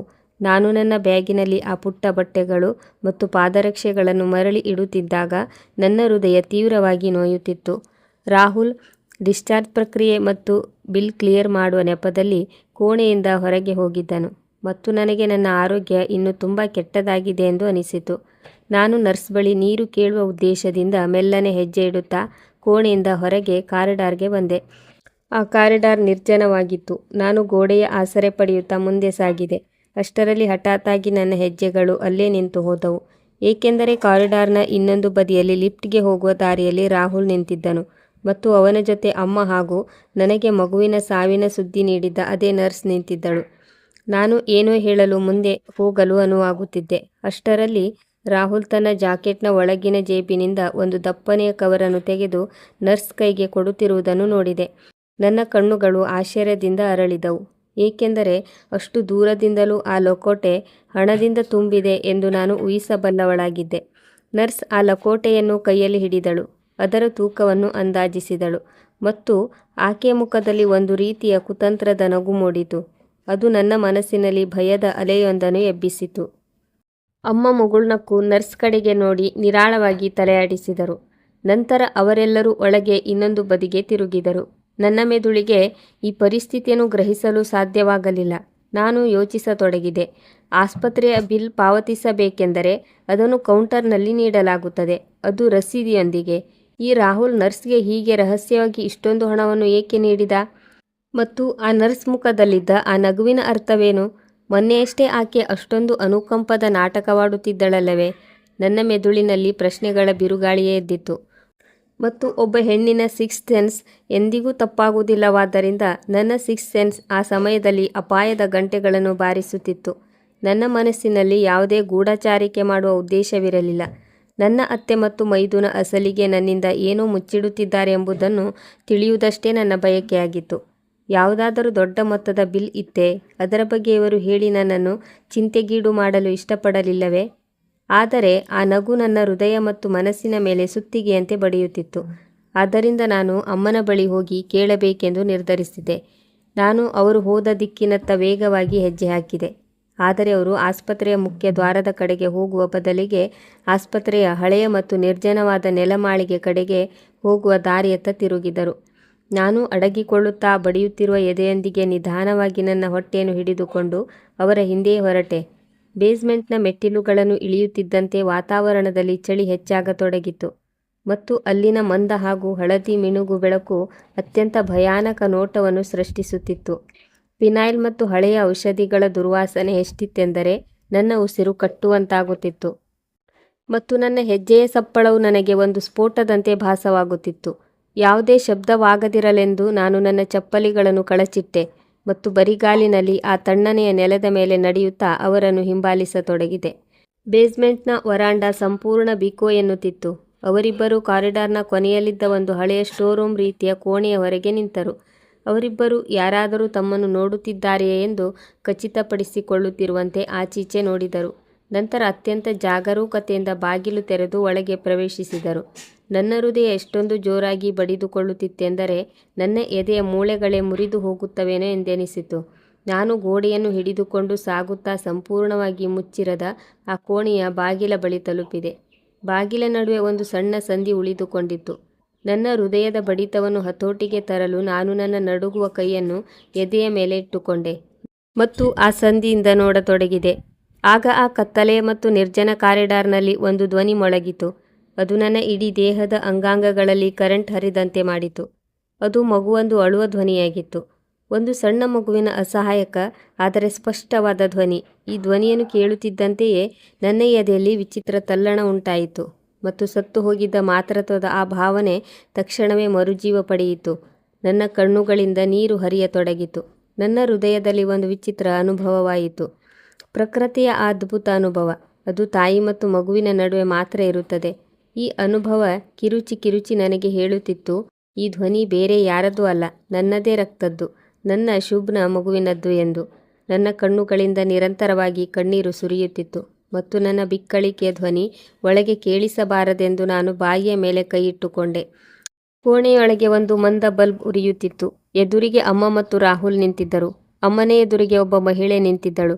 ಆಕೆ ಮೆರೂನ್ ಬಣ್ಣದ ಸೀರೆಯನ್ನು ಧರಿಸಿದ್ದಳು. ಆದರೆ ಆಕೆಯ ಮುಖ ನನಗೆ ಸರಿಯಾಗಿ ಕಾಣಿಸುತ್ತಿರಲಿಲ್ಲ. ಆಕೆ ಬೆನ್ನು ತಿರುಗಿಸಿ ನಿಂತಿದ್ದಳು. ನರ್ಸ್ ಕೂಡ ಅದೇ ಕೋಣೆಯಲ್ಲಿರುವುದನ್ನು ನಾನು ಕಂಡೆ. ಆಕೆ ಬೇಬಿ ನೆಸ್ಟ್ನಲ್ಲಿ ಮಲಗಿದ್ದ ಪುಟ್ಟ ಕಂದಮ್ಮನನ್ನು ಎತ್ತಿ ಅಮ್ಮನ ಕೈಗೆ ಕೊಡುತ್ತಿದ್ದಳು. ಮಗು ನಿರಂತರವಾಗಿ ಅಳುತ್ತಿತ್ತು ಮತ್ತು ಅದರ ಅಳುವಿನ ಸದ್ದು ನನ್ನ ಎದೆಯನ್ನು ಸೀಳುತ್ತಿತ್ತು. ನಾನು ಕಾತುರದಿಂದ ಒಳಗೆ ಹೋಗಬೇಕೆನ್ನುವಷ್ಟರಲ್ಲಿ ಅಮ್ಮನ ಧ್ವನಿ ಕೇಳಿಸಿತು. ಅವರು ಆ ಮಹಿಳೆಗೆ ಅಭಿನಂದನೆ ಸಲ್ಲಿಸುತ್ತಾ, "ಇಗೋ, ತಗೋ ನಿನ್ನ ಮಗು, ಈಗ ನಿನ್ನ ಮಡಿಲು ತುಂಬಿತು" ಎಂದು ಹೇಳುತ್ತಿದ್ದರು. ಅಮ್ಮ ಆ ಮಗುವನ್ನು ಆ ಮೆರೂನ್ ಸೀರೆಯ ಮಹಿಳೆಯ ಕೈಗಿತ್ತರು ಮತ್ತು ಆಕೆ ಮಗುವನ್ನು ತನ್ನ ಎದೆಗಪ್ಪಿಕೊಳ್ಳುತ್ತಿದ್ದಂತೆಯೇ ಬೆಳಕಿನಲ್ಲಿ ಆಕೆಯ ಮುಖ ನನಗೆ ಕಾಣಿಸಿತು. ಆ ಮುಖವನ್ನು ನಾನು ಬಿಟ್ಟ ಕಣ್ಣು ಬಿಟ್ಟಂತೆ ನೋಡುತ್ತಿದ್ದೆ. ನನ್ನ ಇಡೀ ಜೀವನವೇ ಸರ್ವನಾಶವಾಗಿ ಹೋಯಿತು ಎಂದೆನಿಸಿತು. ಆ ಮಗುವನ್ನು ಪಡೆದ ಮಹಿಳೆ ಬೇರೆ ಯಾರೂ ಅಲ್ಲ, ಶುಭ್ನ ಒಡ ಹುಟ್ಟಿದ ಸ್ವಂತ ತಂಗಿ, ನನ್ನ ಏಕೈಕ ನಾದಿನಿ ಭಾವನಾ ಆಗಿದ್ದಳು. ಭಾವನಾ ಕಳೆದ 5 ವರ್ಷಗಳಿಂದ ಮಕ್ಕಳಿಲ್ಲದೆ ಇದ್ದವಳು. ಆಕೆಯ ಪತಿ ಒಬ್ಬ ದೊಡ್ಡ ಶ್ರೀಮಂತ ಉದ್ಯಮಿಯಾಗಿದ್ದ. ಆಕೆ ಪ್ರತಿದಿನ ನಮ್ಮ ಮನೆಗೆ ಬಂದು ತನ್ನ ಗಂಡ ಆಡುವ ಹಂಗಿನ ಮಾತುಗಳ ಬಗ್ಗೆ ತನ್ನ ತಾಯಿಗೆ ಹೇಳಿ ಅಳುತ್ತಿದ್ದಳು. ಆಕೆಯ ಗಂಡ ಮತ್ತು ಅತ್ತೆ ಆಕೆಯನ್ನು ಬಂಜೆ ಎಂದು ನಿಂದಿಸಿ ಹಿಂಸಿಸುತ್ತಿದ್ದರು. ಆಕೆ ಮಗುವನ್ನು ಮಡಿಲಿಗೆ ಎತ್ತಿಕೊಂಡು, "ಇಂದು ನಾನು ತುಂಬ ಸಂತೋಷವಾಗಿದ್ದೇನೆ. ನನಗೆ ಎಂದಿಗೂ ನನ್ನ ಮಡಿಲು ತುಂಬುವುದೇ ಇಲ್ಲವೇನೋ ಎಂದೆನಿಸಿತು" ಎಂದಳು. ನನ್ನ ಅತ್ತೆ ಹೇಳಿದಳು, "ಹಾಗೇನೂ ಆಗುವುದಿಲ್ಲ ಮಗಳೇ. ನೀನು ಇಷ್ಟೊಂದು ಕೇಳಿಕೊಳ್ಳುತ್ತಿರುವಾಗ ನಾವು ಅದನ್ನು ಪೂರೈಸದಿರಲು ಸಾಧ್ಯವೇ? ಈ ಮಗುವಿಗೆ ಹುಷಾರಿರಲಿಲ್ಲ. ವೈದ್ಯರು ಇದನ್ನು 3 ದಿನ ಇನ್ಕ್ಯುಬೇಟರ್ನಲ್ಲಿ ಇಡಲು ಹೇಳಿದ್ದರು ಮತ್ತು 3 ದಿನಗಳಲ್ಲೇ ನಿಧಿಯ ಡಿಸ್ಚಾರ್ಜ್ ಆಗಬೇಕಿತ್ತು. ನಾವು ನಿನಗೆ ಮಾತು ಕೊಟ್ಟಿದ್ದೇವಲ್ಲವೇ? ನಾವು ಆಸ್ಪತ್ರೆಯಿಂದ ಮನೆಗೆ ಆಮೇಲೆ ಹೋಗುತ್ತೇವೆ. ಮೊದಲು ಮಗುವನ್ನು ನಿನ್ನ ವಶಕ್ಕೆ ಒಪ್ಪಿಸುತ್ತೇವೆ" ಎಂದರು. ಆ ಜನರ ಮಾತುಗಳನ್ನು ಕೇಳಿ ನನ್ನ ಪ್ರಜ್ಞೆ ತಪ್ಪಿ ಹೋದಂತಾಯಿತು. ಈಗ ನನಗೆ ಎಲ್ಲವೂ ಕನ್ನಡಿಯಂತೆ ಸ್ಪಷ್ಟವಾಗಿ ಕಾಣಿಸತೊಡಗಿತು. ಭಾವನಾಳ ಮಕ್ಕಳಿಲ್ಲದ ಸ್ಥಿತಿ, ಆಕೆಯ ಶ್ರೀಮಂತ ಪತಿಯಿಂದ 2ನೇ ಮದುವೆಯ ಬೆದರಿಕೆಗಳು, ರಾಹುಲ್ ಹಠಾತ್ತಾಗಿ ಅಷ್ಟೊಂದು ಹಣ ಖರ್ಚು ಮಾಡಿದ್ದು, ನರ್ಸ್ಗೆ ನೀಡಿದ ಆ ದಪ್ಪನೆಯ ಲಕೋಟೆ, ನನ್ನ ಅತ್ತೆಯ ನಡವಳಿಕೆ ಮತ್ತು ಎಲ್ಲಕ್ಕಿಂತ ಮಿಗಿಲಾಗಿ ಅವರ ಆ ಸ್ವಾರ್ಥ ಮುಖ. ನರ್ಸ್ ನನಗೆ ಮಗುವಿನ ಸಾವಿನ ಸುಳ್ಳು ಸುದ್ದಿಯನ್ನು ಹೇಳಿದಳು. ನನ್ನ ಸ್ವಂತ ಗಂಡನ ಮನೆಯವರು, ನಾನು ಅತ್ಯಂತ ಹೆಚ್ಚಾಗಿ ನಂಬಿದ್ದ ನನ್ನ ಅತ್ತೆ, ಹಣಕ್ಕಾಗಿ ತನ್ನ ಮಗಳ ಸಂಸಾರವನ್ನು ಉಳಿಸಲು ತನ್ನದೇ ಮಗನ ಕೊನೆಯ ಕುರುಹನ್ನು ವ್ಯಾಪಾರ ಮಾಡಿಬಿಟ್ಟಿದ್ದರು. ಅವರು ತಮ್ಮ ಇಡೀ ಕುಟುಂಬದ ರಕ್ತವನ್ನು ಕೆಲವು ಲಕ್ಷ ರೂಪಾಯಿಗಳಿಗೆ ಮಾರಿಬಿಟ್ಟಿದ್ದರು. ನನಗೀಗ ನನ್ನ ಕಾಲುಗಳ ಮೇಲೆ ನಿಲ್ಲಲು ಆಗುತ್ತಿರಲಿಲ್ಲ. ನನ್ನ ನಾದಿನಿಯ ಮುಖದಲ್ಲಿದ್ದ ಆ ಸಂತೋಷ ನನಗೆ ಒಂದು ಕ್ಷಣವೂ ಸಹಿಸಿಕೊಳ್ಳಲಾಗಲಿಲ್ಲ. ಏಕೆಂದರೆ ನನ್ನ ಗರ್ಭವನ್ನು ಬರಡು ಮಾಡಿ ನನ್ನ ಅತ್ತೆ ತನ್ನ ಮಗಳನ್ನು ಸಂತೋಷಪಡಿಸಿದ್ದರು. ನನ್ನ ಅತ್ತೆಯ ಆ ಭಯಾನಕ ಮುಖಭಾವ, ನನ್ನ ಮಗುವಿನ ಅಳುವಿನ ಆ ಮುಗ್ಧ ಧ್ವನಿ, ಇವೆಲ್ಲವೂ ನನ್ನ ಮುಗ್ಧ ಮನಸ್ಸಿಗೆ ಸಹಿಸಲು ಸಾಧ್ಯವಾಗುತ್ತಿರಲಿಲ್ಲ. ಮಾತೃತ್ವದ ನೋವು, ವಂಚನೆಯ ತೀವ್ರತೆ ಮತ್ತು ಈ ಘೋರ ಸತ್ಯದ ಹೊರೆಯಡಿಯಲ್ಲಿ ನನಗೆ ಉಸಿರುಗಟ್ಟತೊಡಗಿತು. ಯಾರೋ ನನ್ನ ತಲೆಯ ಮೇಲೆ ಭಾರವಾದ ಸುತ್ತಿಗೆಯಿಂದ ಬಡಿದಂತೆ ಅನಿಸಿತು. ನನ್ನ ಕಣ್ಣೆದುರು ಕತ್ತಲೆ ಆವರಿಸತೊಡಗಿತು. ನಾನು ನನ್ನ ಹೊಟ್ಟೆಯನ್ನು ಹಿಡಿದುಕೊಂಡು ತೀವ್ರವಾಗಿ ಗೋಳಾಡಿದೆ. ಕೊನೆಯ ಬಾರಿಗೆ ನಾನು ನನ್ನ ಅಳುತ್ತಿರುವ ಮಗುವನ್ನು ನೋಡಿದೆ ಮತ್ತು ನಂತರ ನನ್ನ ದೇಹವು ನಿರ್ಜೀವ ಶವದಂತೆ ಆಸ್ಪತ್ರೆಯ ಆ ತಣ್ಣನೆಯ ಹಾಗೂ ಕತ್ತಲೆಯ ಬೇಸ್ಮೆಂಟ್ನ ನೆಲದ ಮೇಲೆ ಬಿದ್ದಿತು. ನಾನು ಸಂಪೂರ್ಣವಾಗಿ ಪ್ರಜ್ಞೆ ತಪ್ಪಿ ಬಿದ್ದೆ. ಜಗತ್ತಿನ ಅತ್ಯಂತ ದೊಡ್ಡ ಶಕ್ತಿಯಾಗಿದ್ದ ಆ ವಾತ್ಸಲ್ಯ ಇಂದು ತನ್ನದೇ ಕುಟುಂಬಸ್ಥರ ಕೈಯಿಂದ ಲೂಟಿಯಾಗಿ ಈ ನೆಲದ ಮೇಲೆ ಅನಾಥವಾಗಿ ಬಿದ್ದಿತ್ತು. ವಿಧಿಯ ಎಂತಹ ಕ್ರೂರ ಆಟ ನಡೆಯುತ್ತಿತ್ತೆಂದರೆ, ಅದು ನನ್ನಂತಹ ಒಬ್ಬ ವಿಧವೆ ಹೆಣ್ಣನ್ನು, ಒಬ್ಬ ಅಸಹಾಯಕ ತಾಯಿಯನ್ನು ಜೀವಂತವಾಗಿಯೇ ಸಾಯಿಸಿಬಿಟ್ಟಿತು. ನನಗೆ ಪ್ರಜ್ಞೆ ಬಂದಾಗ ನನ್ನ ಸುತ್ತಲೂ ಚಿರಪರಿಚಿತ ಕತ್ತಲೆ ಮತ್ತು ಮೌನ ಆವರಿಸಿತ್ತು. ನಾನು ನನ್ನ ಭಾರವಾದ ಮತ್ತು ಊದಿಕೊಂಡ ರೆಪ್ಪೆಗಳನ್ನು ಕಷ್ಟಪಟ್ಟು ತೆರೆದೆ. ಛಾವಣಿಯ ಮೇಲೆ ತಿರುಗುತ್ತಿದ್ದ ಫ್ಯಾನ್ ನನಗೆ ಮಸುಕಾಗಿ ಕಾಣಿಸುತ್ತಿತ್ತು. ನನ್ನ ತಲೆಯ ಮೇಲೆ ಸುತ್ತಿಗೆಯಿಂದ ಬಡಿಯುತ್ತಿರುವಂತಾಗುತ್ತಿತ್ತು. ನನ್ನ ಇಡೀ ದೇಹದಲ್ಲಿ ಎಂತಹ ಆಯಾಸ ಮತ್ತು ನೋವಿತ್ತೆಂದರೆ ಅದನ್ನು ವರ್ಣಿಸಲು ಪ್ರಪಂಚದ ಯಾವುದೇ ಪುಸ್ತಕದಲ್ಲೂ ಪದಗಳೇ ಇಲ್ಲ. ನಾನು ಒಣಗಿದ ತುಟಿಗಳ ಮೇಲೆ ನಾಲಿಗೆಯನ್ನು ಸವರಿದೆ ಮತ್ತು ಸುತ್ತಲೂ ಕಣ್ಣು ಹಾಯಿಸಿದೆ. ಅದು ನನ್ನದೇ ಕೋಣೆಯಾಗಿತ್ತು. ಅಲ್ಲಿ ನಾನು ನನ್ನ ಪತಿಯೊಂದಿಗೆ ಸಂತೋಷದ ಅನೇಕ ಕ್ಷಣಗಳನ್ನು ಕಳೆದಿದ್ದೆ. ಈಗ ನಾನು ಅದೇ ಕ್ಷಣಗಳನ್ನು ನನ್ನ ಮಗುವಿನೊಂದಿಗೆ ಕಳೆಯಲು ಬಯಸಿದ್ದೆ. ಕಳೆದ 9 ತಿಂಗಳಲ್ಲಿ ನಾನು ಹುಟ್ಟಲಿರುವ ಮಗುವಿಗಾಗಿ ಈ ಕೋಣೆಯನ್ನು ಸ್ವರ್ಗದಂತೆ ಮಾಡಲು ಪ್ರಯತ್ನಿಸಿದ್ದೆ. ಗೋಡೆಯ ಮೇಲೆ ತೂಗು ಹಾಕಿದ್ದ ಆ ಸಣ್ಣ ಪೇಂಟಿಂಗ್, ಆ ಮೃದುವಾದ ಹಾಸಿಗೆ, ಎಲ್ಲವೂ ಹಾಗೇ ಇತ್ತು. ಆಗ ಹಠಾತ್ತಾಗಿ ನನ್ನ ತಲೆಯಲ್ಲಿ ಆಸ್ಪತ್ರೆಯ ಬೇಸ್ಮೆಂಟ್ನ ಆ ದೃಶ್ಯ ಒಂದು ಭಯಾನಕ ಸಿನಿಮಾದಂತೆ ಓಡತೊಡಗಿತು. ಆ ಬೇಸ್ಮೆಂಟ್, ಆ ಮಂದ ಬೆಳಕು, ನನ್ನ ಮಗುವಿನ ಅಳುವಿನ ಆ ಎದೆ ನಡುಗಿಸುವ ಧ್ವನಿ, ನನ್ನ ಅತ್ತೆಯ ಆ ಸ್ವಾರ್ಥ ಮುಖ ಮತ್ತು ನಾದಿನಿಯ ಮಡಿಲಲ್ಲಿದ್ದ ನನ್ನ ರಕ್ತ, ಇವೆಲ್ಲವೂ ನೆನಪಾಗುತ್ತಿದ್ದಂತೆಯೇ ನನ್ನ ಅಸ್ತಿತ್ವದಲ್ಲೇ ಒಂದು ರೀತಿಯ ಕಂಪನ ಉಂಟಾಯಿತು. ನಾನು ಒಮ್ಮೆಗೆ ಹಾಸಿಗೆಯಿಂದೆದ್ದೆ. ಆದರೆ ದೌರ್ಬಲ್ಯದ ಕಾರಣ ನನ್ನ ಹೆಜ್ಜೆಗಳು ತತ್ತರಿಸಿದವು ಮತ್ತು ನಾನು ನೆಲದ ಮೇಲೆ ಬಿದ್ದೆ. ನಾನು ಬಿದ್ದ ಸದ್ದನ್ನು ಕೇಳಿ ಕೋಣೆಯ ಬಾಗಿಲು ತೆರೆಯಿತು. ನನ್ನ ಅತ್ತೆ ಒಳಗೆ ಬಂದರು. ಅವರ ಕೈಯಲ್ಲಿ ನೀರಿನ ಲೋಟವಿತ್ತು ಮತ್ತು ಅವರ ಮುಖದಲ್ಲಿ ಆಸ್ಪತ್ರೆಯಲ್ಲಿ ನಾನು ನೋಡಿದ್ದ ಅದೇ ನಿರಾಳವಾದ ಭಾವನೆಗಳಿದ್ದವು. ಅವರನ್ನು ನೋಡುತ್ತಿದ್ದಂತೆಯೇ ನನ್ನೊಳಗಿನ ತಾಯಿ, ನನ್ನ ದುಃಖ ಮತ್ತು ನನ್ನ ಕೋಪ ಲಾವಾರಸದಂತೆ ಸ್ಫೋಟಿಸಿತು. ನಾನು ತೆವಳುತ್ತಾ ಅವರ ಪಾದಗಳ ಬಳಿಗೆ ಹೋದೆ. ಅವರ ಕಾಲುಗಳನ್ನು ಹಿಡಿದುಕೊಂಡು ಗಳಗಳನೆ ಅಳತೊಡಗಿದೆ. ನಾನು ಬಿಕ್ಕಳಿಸುತ್ತಾ ಅಂಗಲಾಚುತ್ತಾ ಅವರ ಬಳಿ ಬೇಡಿಕೊಳ್ಳಲು ಶುರು ಮಾಡಿದೆ. ಅಮ್ಮ, ದಯವಿಟ್ಟು ನನಗೆ ಹೇಳಿ, ನಾನು ಆಸ್ಪತ್ರೆಯ ಬೇಸ್ಮೆಂಟ್ನಲ್ಲಿ ನೋಡಿದ್ದು ಕೇಳಿದ್ದು ಒಂದು ಕೆಟ್ಟ ಕನಸಾಗಿತ್ತೆಂದು. ನನ್ನ ಮಗು ಜೀವಂತವಾಗಿದೆ ಮತ್ತು ನೀವು ಅದನ್ನು ಇಲ್ಲಿ ನನ್ನ ಬಳಿಗೆ ಕರೆತರಲಿದ್ದೀರಿ ಎಂದು ನನಗೆ ಹೇಳಿ. ಅದು ನಿಮ್ಮ ಮಗ ಶುಭ್ನ ಮಗು. ನೀವೇ ಹೇಳಿದ್ದಿರಲ್ಲವೇ, ಶುಭ್ನ ಸಂತಾನ ಈ ಲೋಕಕ್ಕೆ ಅವರ ರೂಪದಲ್ಲೇ ಬರುತ್ತದೆಂದು. ನೀವು ನಿಮ್ಮ ಸ್ವಂತ ಮಗನ ಸಂತಾನವನ್ನೇ ಏಕೆ ಮಾರಾಟ ಮಾಡಿದ್ರಿ ಎಂದು ನನಗೆ ಹೇಳಿ. ನೀವೇಕೆ ಹೀಗೆ ಮಾಡಿದ್ರಿ? ನಾನು ಅವರ ಪಾದಗಳಲ್ಲಿ ತಲೆ ಇಟ್ಟು ನನ್ನ ಮಗುವಿನ ಭಿಕ್ಷೆ ಬೇಡುತ್ತಿದ್ದೆ. ಇದು ಎಂತಹ ಭಿಕ್ಷೆಯಾಗಿತ್ತೆಂದರೆ, ಜಗತ್ತಿನ ಯಾವುದೇ ತಾಯಿ ಇನ್ನೊಬ್ಬರ ಬಳಿ ಬೇಡುವುದಕ್ಕಿಂತ ಸಾಯುವುದನ್ನೇ ಹೆಚ್ಚು ಇಷ್ಟಪಡುತ್ತಾಳೆ. ಆದರೆ ನನ್ನ ಅತ್ತೆ ನನ್ನನ್ನು ಎತ್ತಿ ಅಪ್ಪಿಕೊಳ್ಳುವ ಬದಲಿಗೆ ಅತ್ಯಂತ ನಿರ್ದಯವಾಗಿ ನನ್ನನ್ನು ಹಿಂದಕ್ಕೆ ತಳ್ಳಿದರು. ನಾನು ನೆಲದ ಮೇಲೆ ಬಿದ್ದೆ ಮತ್ತು ನಂಬಲಾಗದೆ ಆ ಅಪರಿಚಿತ ಹೆಂಗಸನ್ನು ನೋಡತೊಡಗಿದೆ. ಯಾರನ್ನು ನಾನು ಅಪಾರವಾಗಿ ನಂಬಿದ್ದೇನೋ, ಯಾರನ್ನು ನನ್ನ ತಾಯಿ ಎಂದು ಭಾವಿಸಿದ್ದೇನೋ, ಅವರು ನೀರಿನ ಲೋಟವನ್ನು ಮೇಜಿನ ಮೇಲಿಟ್ಟು ಅತ್ಯಂತ ತಿರಸ್ಕಾರದಿಂದ ನನಗೆ ಹೇಳತೊಡಗಿದರು. ನೀನು ನೋಡಿದ್ದೆಲ್ಲವೂ ಸತ್ಯವಾಗಿತ್ತು. ಅವರು ನನಗೆ ಸಮಾಧಾನ ಹೇಳುವ ಬದಲು ಒಬ್ಬ ಬಿಸ್ನೆಸ್ ವುಮನ್ನಂತೆ ವಿವರಿಸಲು ಶುರು ಮಾಡಿದರು. ನೋಡು ನಿಧಿ, ಇದು ನಿಜ. ನಮ್ಮ ಕುಟುಂಬ ನಿನಗೆ ಸಾಕಷ್ಟು ಪ್ರೀತಿ ಕೊಟ್ಟಿದೆ. ನಮ್ಮ ಮಗನು ನಿನ್ನನ್ನು ತುಂಬ ಪ್ರೀತಿಸುತ್ತಿದ್ದ. ಆದರೆ ಈಗ ಅವನು ಈ ಲೋಕದಲ್ಲಿ ಇಲ್ಲ. ನೀನು ಅವನ ವಿಧವೆಯಾಗಿ ನಮ್ಮ ಮನೆಯಲ್ಲಿ ಉಳಿದುಕೊಂಡೆ. ಸಮಯ ಮುಂದೆಯೂ ಹೀಗೆ ಕಳೆದು ಹೋಗುತ್ತದೆ ಎಂದು ನಾವು ಭಾವಿಸಿದ್ದೆವು. ಆದರೆ ನಮ್ಮ ಮನೆಯ ಹಿರಿಯ ಮಗ ಮತ್ತು ದುಡಿಯುವವನೇ ಈ ಲೋಕದಿಂದ ಹೊರಟು ಹೋದ.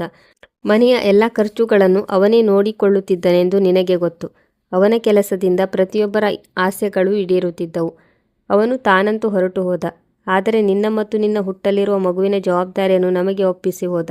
ಮೊದಲು ನಿನ್ನ ಜವಾಬ್ದಾರಿ ಹೊರಬೇಕು. ಆಮೇಲೆ ನಿನ್ನ ಮಗುವಿನ ಜವಾಬ್ದಾರಿಯು ನಮ್ಮ ಹೆಗಲ ಮೇಲೆ ಬೀಳುತ್ತಿತ್ತು.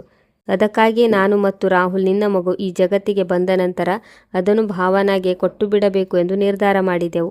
ಹಾಗೆಯೇ ಭಾವನಾಗೆ ಮಕ್ಕಳಿಲ್ಲ. ಆಕೆಯ ಪತಿ ಮಹಾಶ್ರೀಮಂತ. ನಿನ್ನ ಮಗು ಅವರ ಮನೆಯಲ್ಲಿ ರಾಜಕುಮಾರನಂತೆ ಇರುತ್ತದೆ. ಇದಕ್ಕೆ ಪ್ರತಿಯಾಗಿ ಭಾವನಾ ನಮಗೆ ಲಕ್ಷಾಂತರ ರೂಪಾಯಿಗಳನ್ನು ಕೊಟ್ಟಿದ್ದಾಳೆ. ನೀನು ಎಷ್ಟು ದಿನ ಬೇಕಾದರೂ ಇಲ್ಲಿ ಇರು. ನಮಗೆ ಯಾವುದೇ ಅಭ್ಯಂತರವಿಲ್ಲ. ನೀನು ಬೇಕಿದ್ದರೆ ಬೇರೆ ಗಂಡಸನೊಂದಿಗೆ ಸಂಬಂಧ ಬೆಳೆಸಿ ಇನ್ನೂ ಮಕ್ಕಳನ್ನು ಹೆರಬಹುದು.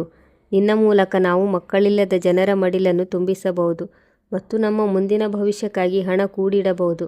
ಇದರಿಂದ ನಿನಗೂ ಲಾಭವಿದೆ, ನಮಗೂ ಲಾಭವಿದೆ. ನಿನ್ನ ಈ ಒಂದು ತ್ಯಾಗದಿಂದ ನಮ್ಮ ಬದುಕು ಹಸನಾಗುತ್ತದೆ. ನಾವು ದೊಡ್ಡ ಮನೆ ಕೊಳ್ಳುತ್ತೇವೆ, ಕಾರು ತೆಗೆದುಕೊಳ್ಳುತ್ತೇವೆ ಮತ್ತು ಯಾರು ಕೆಲಸ ಮಾಡುವ ಅಗತ್ಯವೇ ಇಲ್ಲದಷ್ಟು ಸಂಪತ್ತು ನಮ್ಮ ಬಳಿ ಇರುತ್ತದೆ. ಮಕ್ಕಳದ್ದೇನಿದೆ? ಮಕ್ಕಳನ್ನು ನೀನು ಯಾರ ಜೊತೆಗಾದರೂ ಹೆರಬಹುದು. ನಮಗೆ ಯಾವುದೇ ತಕರಾರಿಲ್ಲ. ನಾವು ಈ ರಹಸ್ಯವನ್ನು ಯಾರಿಗೂ ಹೇಳುವುದಿಲ್ಲ ಮತ್ತು ನಿನಗೆ ಸದ್ದಿಲ್ಲದೆ ನಿನ್ನ ಪಾಲಿನ ಹಣವನ್ನು ಕೊಟ್ಟು ಬಿಡಲಾಗುತ್ತದೆ. ಆದ್ದರಿಂದ ರಂಪಾಟ ಮಾಡುವ ಅಗತ್ಯವಿಲ್ಲ. ಈ ಸತ್ಯವನ್ನು ಒಪ್ಪಿಕೊಂಡು ಜಾಣ್ಮೆ ಪ್ರದರ್ಶಿಸು. ಅಮ್ಮನ ಈ ಮಾತುಗಳನ್ನು ಕೇಳಿ ನನ್ನ ಹೃದಯ ಬಾಯಿಗೆ ಬಂದಂತಾಯಿತು. ನನಗೆ ಈ ಹೆಂಗಸಿನ ಬಗ್ಗೆ ಅಸಹ್ಯ ಹುಟ್ಟಿತು. ಈಕೆ ಎಂತಹ ಹೆಣ್ಣೆಂದರೆ, ಸ್ವತಃ ಹೆಣ್ಣಾಗಿದ್ದುಕೊಂಡು ಒಬ್ಬ ತಾಯಿಯಾಗಿದ್ದುಕೊಂಡು ಇಷ್ಟೊಂದು ಕೀಳು ಮಾತನಾಡಿದ್ದಳು. ಇವರ ಮುಖವನ್ನೇ ಪರಚಿ ಬಿಡಬೇಕೆಂಬಷ್ಟು ಕೋಪ ನನಗಿತ್ತು. ನಾನು ಯಾವ ಹೆಂಗಸನ್ನು ನನ್ನ ತಾಯಿಯ ಸಮಾನ ಎಂದು ಭಾವಿಸಿದ್ದೇನೋ ಆಕೆ ತಾಯಿಯೆಂದು ಕರೆಸಿಕೊಳ್ಳಲು ಲಾಯಕ್ಕೆ ಇರಲಿಲ್ಲ. ಇವರು ನನ್ನ ಆತ್ಮವನ್ನೇ ಅಪವಿತ್ರಗೊಳಿಸಿಬಿಟ್ಟರು. ನಾನು ಕಿರುಚುತ್ತಾ ಅವರನ್ನು ಕೇಳಿದೆ, ನೀವು ನನ್ನ ಗರ್ಭ, ನನ್ನ ವಾತ್ಸಲ್ಯ ಮತ್ತು ನನ್ನ ರಕ್ತದ ಬೆಲೆಯನ್ನು ಕೆಲವು ಲಕ್ಷಗಳಿಗೆ ಕಟ್ಟಿದ್ರಾ? ಒಂದು ವೇಳೆ ಇಂದು ಶುಭ್ ಜೀವಂತವಾಗಿದ್ದರೆ ಆಗಲೂ ಹೀಗೆ ಮಾಡುತ್ತಿದ್ರಾ? ಅವರು ನಿಮ್ಮ ಈ ನೀಚ ಕೃತ್ಯಕ್ಕೆ ನಿಮ್ಮನ್ನು ಎಂದಿಗೂ ಕ್ಷಮಿಸುತ್ತಿರಲಿಲ್ಲ. ನಿಮ್ಮ ಮಗಳ ಸಂಸಾರ ನೆಲೆ ನಿಲ್ಲಿಸಲು ನನ್ನ ಪ್ರಪಂಚವನ್ನು ಹೇಗೆ ಹಾಳು ಮಾಡಿದ್ರಿ? ನಾನು ಹುಚ್ಚಿಯಂತೆ ಎದ್ದು ಬಾಗಿಲಿನ ಕಡೆಗೆ ಓಡಿದೆ. ನನ್ನ ಹೊಟ್ಟೆಯ ಮೇಲೆ ಇನ್ನೂ ಹೊಲಿಗೆಗಳಿದ್ದವು. ಆದರೂ ನನ್ನಲ್ಲಿ ಎಷ್ಟು ಧೈರ್ಯವಿತ್ತೋ ಅಷ್ಟರಿಂದಲೇ ನಾನು ಅಲ್ಲಿಂದ ಓಡುತ್ತಿದ್ದೆ. ನಾನು ಅವರಿಗೆ ಹೇಳಿದೆ, ನಾನು ಈಗಲೇ ಭಾವನಾ ಅಕ್ಕನ ಮನೆಗೆ ಹೋಗುತ್ತೇನೆ. ಇಡೀ ಪ್ರಪಂಚದ ಮುಂದೆ ಕಿರುಚಿ ಕಿರುಚಿ ನನ್ನ ಮಗುವನ್ನು ಕೇಳುತ್ತೇನೆ. ನಾನು ಪೊಲೀಸರನ್ನು ಕರೆಯಿಸುತ್ತೇನೆ ಮತ್ತು ನಿಮ್ಮನ್ನೆಲ್ಲ ಜೈಲಿಗೆ ಕಳುಹಿಸುತ್ತೇನೆ. ಆದರೆ ನಾನು ಬಾಗಿಲ ಬಳಿ ತಲುಪುವಷ್ಟರಲ್ಲಿ ನನ್ನ ಅತ್ತೆ ನನ್ನ ತಲೆ ಕೂದಲನ್ನು ಹಿಡಿದು ನನ್ನನ್ನು ಜೋರಾಗಿ ಹಾಸಿಗೆ ಮೇಲೆ ದೂಡಿದರು. ಅವರ ಕಣ್ಣುಗಳಲ್ಲಿ ಕ್ರೂರತನವಿತ್ತು. ಅವರು ನನ್ನ ಮೇಲೆ ಬಾಗಿ ಅತ್ಯಂತ ಸಿಟ್ಟು ಮತ್ತು ಬೆದರಿಕೆಯ ಧಾಟಿಯಲ್ಲಿ ಹೇಳಿದರು, ಮಗುವಿನ ಸಾವಿನ ಆಘಾತದಲ್ಲಿ ಬುದ್ಧಿ ಕಳೆದುಕೊಂಡಿರುವ ನೀನು ಹುಚ್ಚಿಯಾಗಿದ್ದೀಯಾ? ಮನೆಯಿಂದ ಹೊರಗೆ ಹೆಜ್ಜೆ ಇಡಲು ಅಥವಾ ಯಾರಿಗಾದರೂ ಏನಾದರೂ ಹೇಳಲು ಪ್ರಯತ್ನಿಸಿದರೆ ನನ್ನನ್ನು ಮೆಂಟಲ್ ಆಸ್ಪತ್ರೆಗೆ ಸೇರಿಸುವುದಾಗಿ ಹೇಳಿದರು. ಮತ್ತು ಜಗತ್ತಿನ ಯಾವುದೇ ಶಕ್ತಿಯು ನನ್ನಂಥ ಹುಚ್ಚಿ ಹೆಂಗಸಿನ ಮಾತುಗಳನ್ನು ನಂಬುವುದಿಲ್ಲ ಎಂದರು. ಆಸ್ಪತ್ರೆಯ ಎಲ್ಲ ದಾಖಲೆಗಳು, ನರ್ಸ್ ಮತ್ತು ವೈದ್ಯರು ಎಲ್ಲರನ್ನು ಹಣದಿಂದ ಕೊಂಡುಕೊಳ್ಳಲಾಗಿದೆ ಮತ್ತು ಈಗ ಆ ಮಗು ಕಾನೂನುಬದ್ಧವಾಗಿ ಭಾವನಾಳದ್ದಾಗಿದೆ ಎಂದು ಹೇಳಿದರು. ಇಷ್ಟು ಹೇಳಿ ಅವರು ಕೋಣೆಯಿಂದ ಹೊರಟು ಹೋದರು. ನಾನು ಎದ್ದು ಬಾಗಿಲಿನ ಕಡೆಗೆ ಓಡುವಷ್ಟರಲ್ಲಿ ಅವರು ಹೊರಗಿನಿಂದ ಚಿಲಕ ಹಾಕಿಬಿಟ್ಟರು. ನಾನು ಬಾಗಿಲನ್ನು ಜೋರಾಗಿ ಬಡಿಯಲು ಶುರು ಮಾಡಿದೆ. ಕಿರುಚಿ ಕಿರುಚಿ ನೆರೆಹೊರೆಯವರನ್ನು ಸಹಾಯಕ್ಕಾಗಿ ಕೂಗಿದೆ. ಆದರೆ ನನ್ನ ಕೋಣೆಯ ದಪ್ಪನೆಯ ಗೋಡೆಗಳು ಮತ್ತು ಮುಚ್ಚಿದ ಕಿಟಕಿಗಳು ನನ್ನ ಪ್ರತಿಯೊಂದು ಧ್ವನಿಯನ್ನು ಅಡಗಿಸಿಬಿಟ್ಟವು. ನಾನು ಬಾಗಿಲಿಗೆ ಒರಗಿಕೊಂಡು ಅಲ್ಲೇ ನೆಲದ ಮೇಲೆ ಕುಳಿತುಬಿಟ್ಟೆ. ನನ್ನ ಕಾಲುಗಳಲ್ಲಿ ತೀವ್ರ ನೋವು ಕಾಣಿಸಿಕೊಂಡಿತು. ಕಣ್ಣಿನಿಂದ ಸುರಿಯುತ್ತಿದ್ದ ಕಣ್ಣೀರು ನನ್ನ ಬಟ್ಟೆಗಳನ್ನು ನೆನೆಸಿಬಿಟ್ಟಿತು. ನಾನು ನನ್ನದೇ ಮನೆಯಲ್ಲಿ ಒಬ್ಬ ಖೈದಿಯಾಗಿದ್ದೆ. ಯಾವ ಮನೆಯಲ್ಲಿ ಹಿಂದೆ ಜನರು ನನ್ನನ್ನು ತುಂಬ ಪ್ರೀತಿಸುತ್ತಿದ್ದರೋ ಇಂದು ಅವರೇ ನನ್ನ ಶತ್ರುಗಳಾಗಿದ್ದರು. ನನಗೆ ಈ ದಿನವನ್ನು ನೋಡಬೇಕಾಗುತ್ತದೆ ಎಂದು ತಿಳಿದಿರಲಿಲ್ಲ. ಮೊದಲೇ ತಿಳಿದಿದ್ದರೆ ನಾನು ಎಂದಿಗೂ ಈ ಜನರ ನಡುವೆ ಇರುತ್ತಿರಲಿಲ್ಲ ಮತ್ತು ಬಹುಶಃ ನನ್ನ ಮಗು ಕೂಡ ನನ್ನ ಕೈತಪ್ಪಿ ಹೋಗುತ್ತಿರಲಿಲ್ಲ. ನನ್ನ ದೇಹದ ಪ್ರತಿಯೊಂದು ಅಂಗವು ನೋವಿನಿಂದ ಕಿರುಚುತ್ತಿತ್ತು. ಆಪರೇಷನ್ನ ನೋವು ಇನ್ನೂ ನನ್ನ ದೇಹದಲ್ಲಿ ಹಾಗೇ ಇತ್ತು. ಅದರ ಮೇಲಾಗಿ ನನ್ನ ಗಂಡನ ಮನೆಯವರ ಈ ಮಹಾದ್ರೋಹ. ನನಗೆ ಇದನ್ನೆಲ್ಲ ಸಹಿಸಲು ಸಾಧ್ಯವಾಗುತ್ತಿರಲಿಲ್ಲ. ಸಮಯ ಕಳೆಯುತ್ತಾ ಸಾಗಿತ್ತು ಮತ್ತು ಕೋಣೆಯಲ್ಲಿ ಕತ್ತಲೆ ಆವರಿಸತೊಡಗಿತು. ನಾನು ನನ್ನ ಪತಿಯ ಭಾವಚಿತ್ರವನ್ನು ಕೈಯಲ್ಲಿ ಹಿಡಿದುಕೊಂಡು ಅಳುತ್ತಾ ಅವರ ಬಳಿ ದೂರಿದೆ. ನೋಡಿ, ನಿಮ್ಮ ಮನೆಯವರು ನಿಮ್ಮದೇ ಮಗುವಿಗೆ ಏನು ಮಾಡಿದರು? ನಾನು ಗಂಡು ಮಗುವಿಗೆ ಜನ್ಮ ನೀಡಿದ್ದೆ ಎಂಬ ವಿಷಯವನ್ನು ನನ್ನ ಅತ್ತೆ ನನಗೆ ಹೇಳಿದ್ದರು. ಆದರೆ ಈವರೆಗೂ ನಾನು ಅವನನ್ನು ನೋಡಿರಲಿಲ್ಲ. ಖಂಡಿತ ಅವನು ತನ್ನ ತಂದೆಯಂತೆಯೇ ಇರಬೇಕು. ಇದನ್ನು ನೆನೆದು ನೆನೆದೇ ನಾನು ಹುಚ್ಚಿಯಾಗುತ್ತಿದ್ದೆ. ನಾನು ನೆಲದ ಮೇಲೆ ಬಿದ್ದು ಒದ್ದಾಡುತ್ತಿದ್ದೆ. ನನ್ನ ತಲೆ ಕೂದಲನ್ನು ನಾನೇ ಕಿತ್ತುಕೊಳ್ಳುತ್ತಿದ್ದೆ ಮತ್ತು ಮುಖಕ್ಕೆ ಗುದ್ದಿಕೊಳ್ಳುತ್ತಿದ್ದೆ.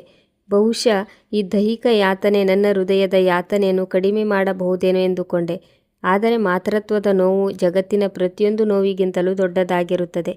ರಾತ್ರಿಯ ಕತ್ತಲೆ ಸಂಪೂರ್ಣವಾಗಿ ಆವರಿಸಿದಾಗ, ನನ್ನ ಚಿತ್ಕಾರಗಳು ಬಿಕ್ಕಳಿಕೆಯಾಗಿ ಬದಲಾದಾಗ, ಈ ಮುಚ್ಚಿದ ಕೋಣೆ ಮತ್ತು ಈ ಕ್ರೂರ ಜಗತ್ತಿನಲ್ಲಿ ನನಗೆ ಯಾರೂ ಸಹಾಯ ಮಾಡುವುದಿಲ್ಲ ಎಂಬ ಅರಿವಾಯಿತು. ಯಾವ ಜನರನ್ನು ನನ್ನವರೆಂದು ಭಾವಿಸಿದ್ದೇನೋ ಅವರೇ ರಾಕ್ಷಸರಾಗಿ ಹೊರಹೊಮ್ಮಿದರು. ನಾನು ದೇವರಲ್ಲಿ ಪ್ರಾರ್ಥಿಸುತ್ತಿದ್ದೆ. ದೇವರನ್ನು ಪ್ರಾರ್ಥಿಸುವುದನ್ನು ಬಿಟ್ಟು ನನ್ನ ಬಳಿ ಬೇರೆ ಯಾವುದೇ ದಾರಿ ಇರಲಿಲ್ಲ. ನನ್ನ ಹೊಲಿಗೆಗಳು ನೋವಿನಿಂದ ಕಿತ್ತು ಬರುವಂತಾಗುತ್ತಿದ್ದವು. ನನ್ನ ಪ್ರಾಣವೇ ಹೋಗಿಬಿಡುತ್ತದೆ ಎಂಬಂತೆ ಭಾಸವಾಗುತ್ತಿತ್ತು. ಬೆಳಗ್ಗಿನಿಂದ ನನಗೆ ತಿನ್ನಲು ಕುಡಿಯಲು ಏನನ್ನೂ ಕೊಟ್ಟಿರಲಿಲ್ಲ.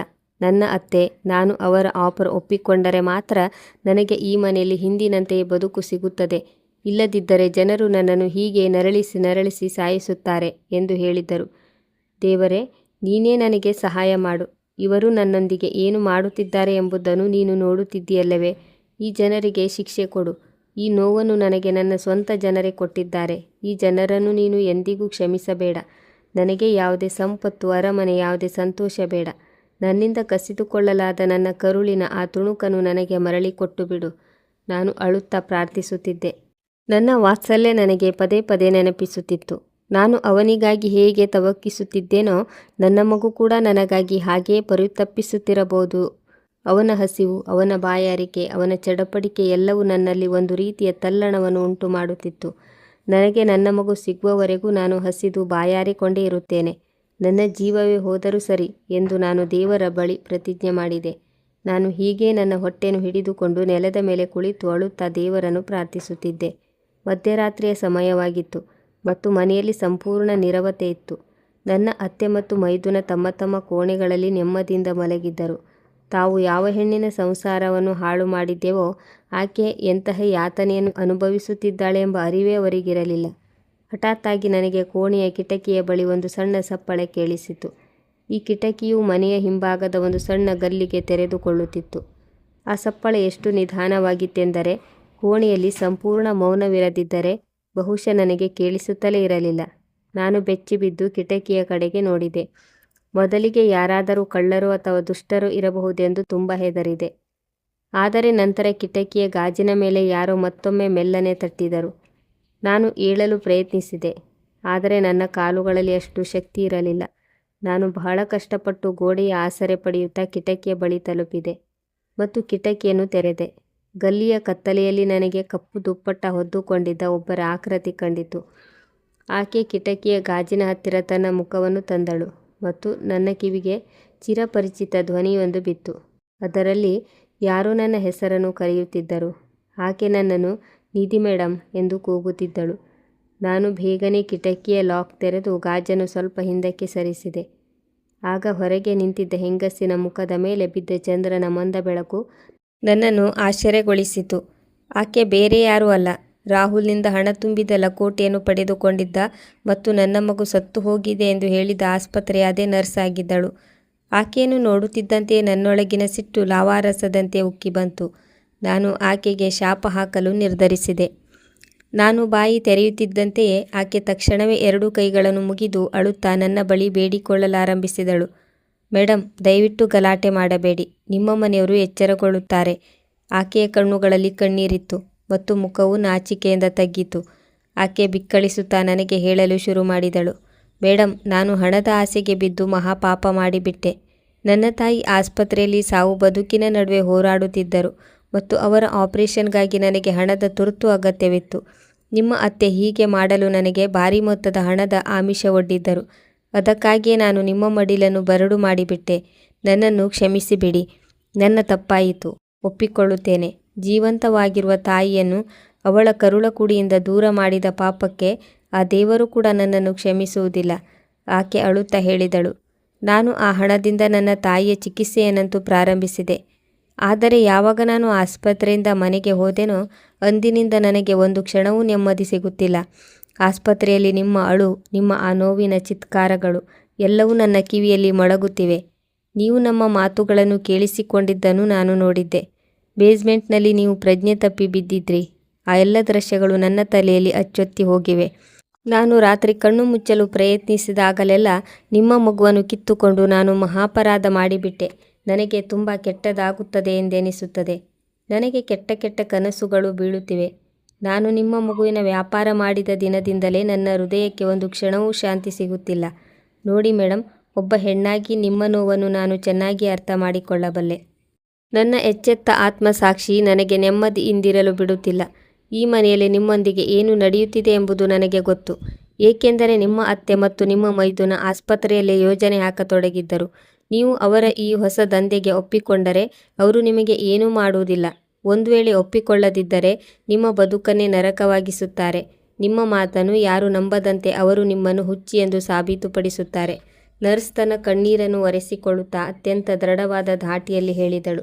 ಮೇಡಮ್, ನಾನು ನನ್ನ ಪಾಪಗಳಿಗೆ ಪ್ರಾಯಶ್ಚಿತ್ತ ಮಾಡಿಕೊಳ್ಳಲು ಬಯಸುತ್ತೇನೆ ಮತ್ತು ನಿಮ್ಮ ಸಹಾಯಕ್ಕಾಗಿಯೇ ಇಲ್ಲಿಗೆ ಬಂದಿದ್ದೇನೆ. ಇದರಿಂದ ನಾನು ನಿಮ್ಮ ಮಗುವನ್ನು ನಿಮಗೆ ಮರಳಿ ಕೊಡಿಸಬಲ್ಲೆ.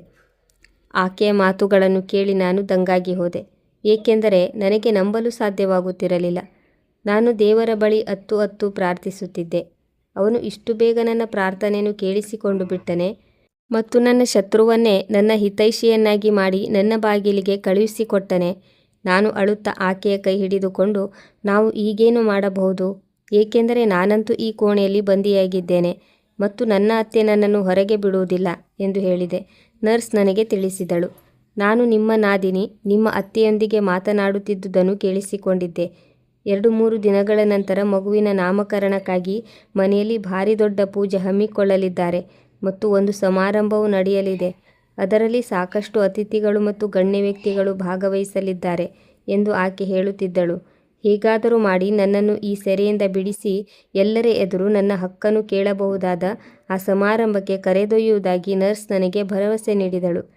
ನನ್ನ ಮಗು, ನನ್ನ ರಕ್ತ ಅತ್ಯಂತ ಶೀಘ್ರದಲ್ಲೇ ನನ್ನ ಮಡಿಲಿಗೆ ಮರಳಿ ಬರಲಿಕ್ಕಿತ್ತು. ನನ್ನ ಕಣ್ಣುಗಳಲ್ಲಿ ಈಗ ಕಣ್ಣೀರಿನ ಬದಲು ಒಂದು ಹೊಳಪಿತ್ತು. ಇಂದಿನ ರಾತ್ರಿ ನನ್ನ ನೋವಿನ ಕೊನೆಯ ರಾತ್ರಿಯಾಗಿತ್ತು.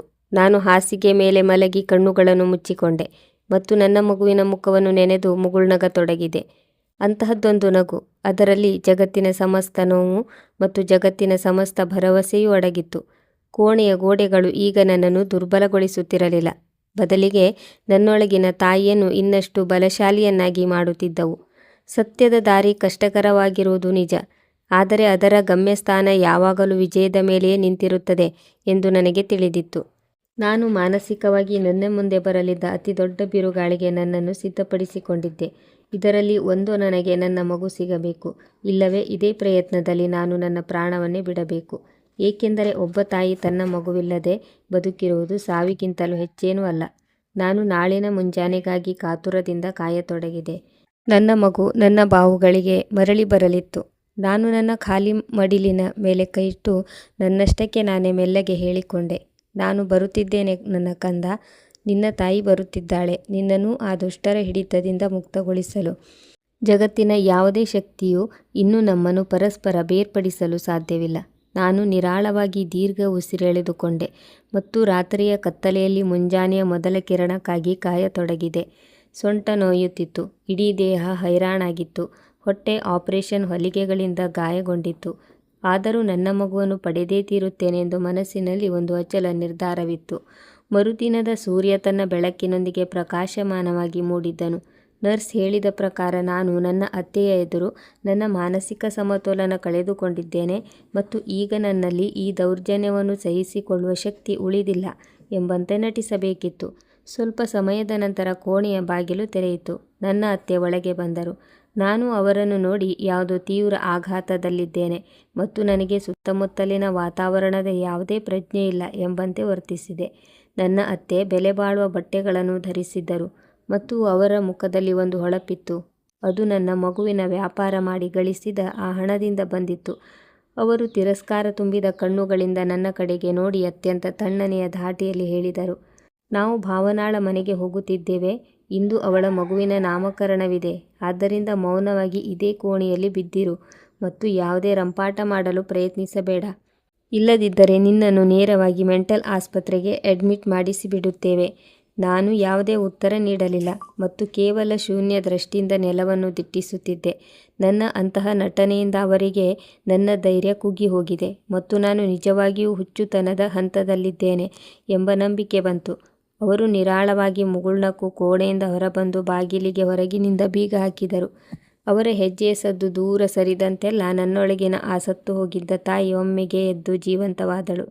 ನಾನು ಬೇಗನೆ ನನ್ನ ಕೆದರಿದ ಕೂದಲನ್ನು ಸರಿಪಡಿಸಿಕೊಂಡೆ, ನನ್ನ ಬಟ್ಟೆಗಳನ್ನು ಸರಿ ಮಾಡಿಕೊಂಡೆ ಮತ್ತು ಕಿಟಕಿಯ ಬಳಿ ಹೋಗಿ ಕಾತರದಿಂದ ನರ್ಸ್ಗಾಗಿ ಕಾಯತೊಡಗಿದೆ.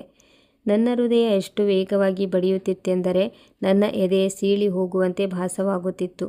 ಏಕೆಂದರೆ ಇಂದಿನ ದಿನ ನನ್ನ ಜೀವನದ ಅತ್ಯಂತ ದೊಡ್ಡ ಮತ್ತು ನಿರ್ಣಾಯಕ ದಿನವಾಗಿತ್ತು. ನನಗೆ ತಿಳಿದಿತ್ತು, ಇಂದು ನಾನು ನನ್ನ ಮಗುವನ್ನು ಪಡೆಯುವಲ್ಲಿ ವಿಫಲಳಾದರೆ ಬಹುಶಃ ನಾನು ಈ ದುಃಖದೊಂದಿಗೆ ಒಂದು ಕ್ಷಣವೂ ಬದುಕಿರಲಾರೆ ಎಂದು. ಸಮಯ ಕಳೆಯುವ ಅನುಭವ ನನಗೆ ಪ್ರತಿಯೊಂದು ಸೆಕೆಂಡು ಒಂದೊಂದು ವರ್ಷದಂತೆ ಅನಿಸುತ್ತಿತ್ತು ಮತ್ತು ನನ್ನ ದೃಷ್ಟಿ ಕಿಟಕಿಯ ಹೊರಗಿನ ಆ ನಿರ್ಜನ ಗಲ್ಲಿಯ ಮೇಲೆಯೇ ನೆಟ್ಟಿತ್ತು. ಕೊನೆಗೂ ನಾನು ಕಾಯುತ್ತಿದ್ದ ಆ ಕ್ಷಣ ಬಂದೇ ಬಿಟ್ಟಿತ್ತು. ನರ್ಸ್ ವೇಗವಾಗಿ ಗಲ್ಲಿಯ ತಿರುವಿನಿಂದ ನನ್ನ ಕಿಟಕಿಯ ಕಡೆಗೆ ಬರುತ್ತಿರುವುದನ್ನು ಕಂಡೆ. ಆಕೆಯ ಮುಖದಲ್ಲಿ ಒಂದು ರೀತಿಯ ಗೊಂದಲ ಮತ್ತು ಆತಂಕವಿತ್ತು. ಆದರೆ ಆಕೆಯ ಕಣ್ಣುಗಳಲ್ಲಿ ನನಗೊಂದು ಭರವಸೆ ತುಂಬುವಂತಹ ಆತ್ಮವಿಶ್ವಾಸವಿತ್ತು. ಆಕೆ ಬೇಗನೆ ಕಿಟಕಿಯ ಲಾಕನ್ನು ಹೊರಗಿನಿಂದ ಯಾವುದೋ ವಸ್ತುವಿನಿಂದ ತೆರೆದು ನಾನು ಬೇಗನೆ ಹೊರಗೆ ಬರುವಂತೆ ಸನ್ನೆ ಮಾಡಿದಳು. ಆದರೆ ನನ್ನ ಹೊಟ್ಟೆಯಲ್ಲಿ ವಿಪರೀತ ನೋವಿತ್ತು. ಆದರೂ ನಾನು ಆ ನೋವನ್ನು ನಿರ್ಲಕ್ಷಿಸಿದೆ. ಆಪರೇಷನ್ನ ಹಂಗು ತೊರೆದು ನನ್ನ ಮಾತೃತ್ವದ ಶಕ್ತಿಯನ್ನು ಪ್ರದರ್ಶಿಸಿದೆ. ಏಕೆಂದರೆ ಮಾತೃತ್ವದ ಶಕ್ತಿ ಜಗತ್ತಿನ ಪ್ರತಿಯೊಂದು ದೌರ್ಬಲ್ಯಕ್ಕಿಂತಲೂ ಮಿಗಿಲಾದುದು. ನಾನು ಕಿಟಕಿಯ ಚೌಕಟ್ಟಿನ ಮೇಲೆ ಕೈಯಿಟ್ಟು ನನ್ನ ಸಂಪೂರ್ಣ ಶಕ್ತಿ ಬಳಸಿ ಆ ಕಿರಿದಾದ ಕಿಟಕಿಯಿಂದ ಹೊರಗೆ ಹಾರಿದೆ. ನರ್ಸ್ ನನ್ನನ್ನು ಹಿಡಿದು ಸಂಭಾಳಿಸಿದಳು. ನನ್ನ ಪಾದಗಳು ನೆಲಕ್ಕೆ ತಾಕುತ್ತಿದ್ದಂತೆಯೇ ನನ್ನ ದೇಹದಲ್ಲಿ ತೀವ್ರ ನೋವಿನ ಅಲೆಯೊಂದು ಎದ್ದಿತು.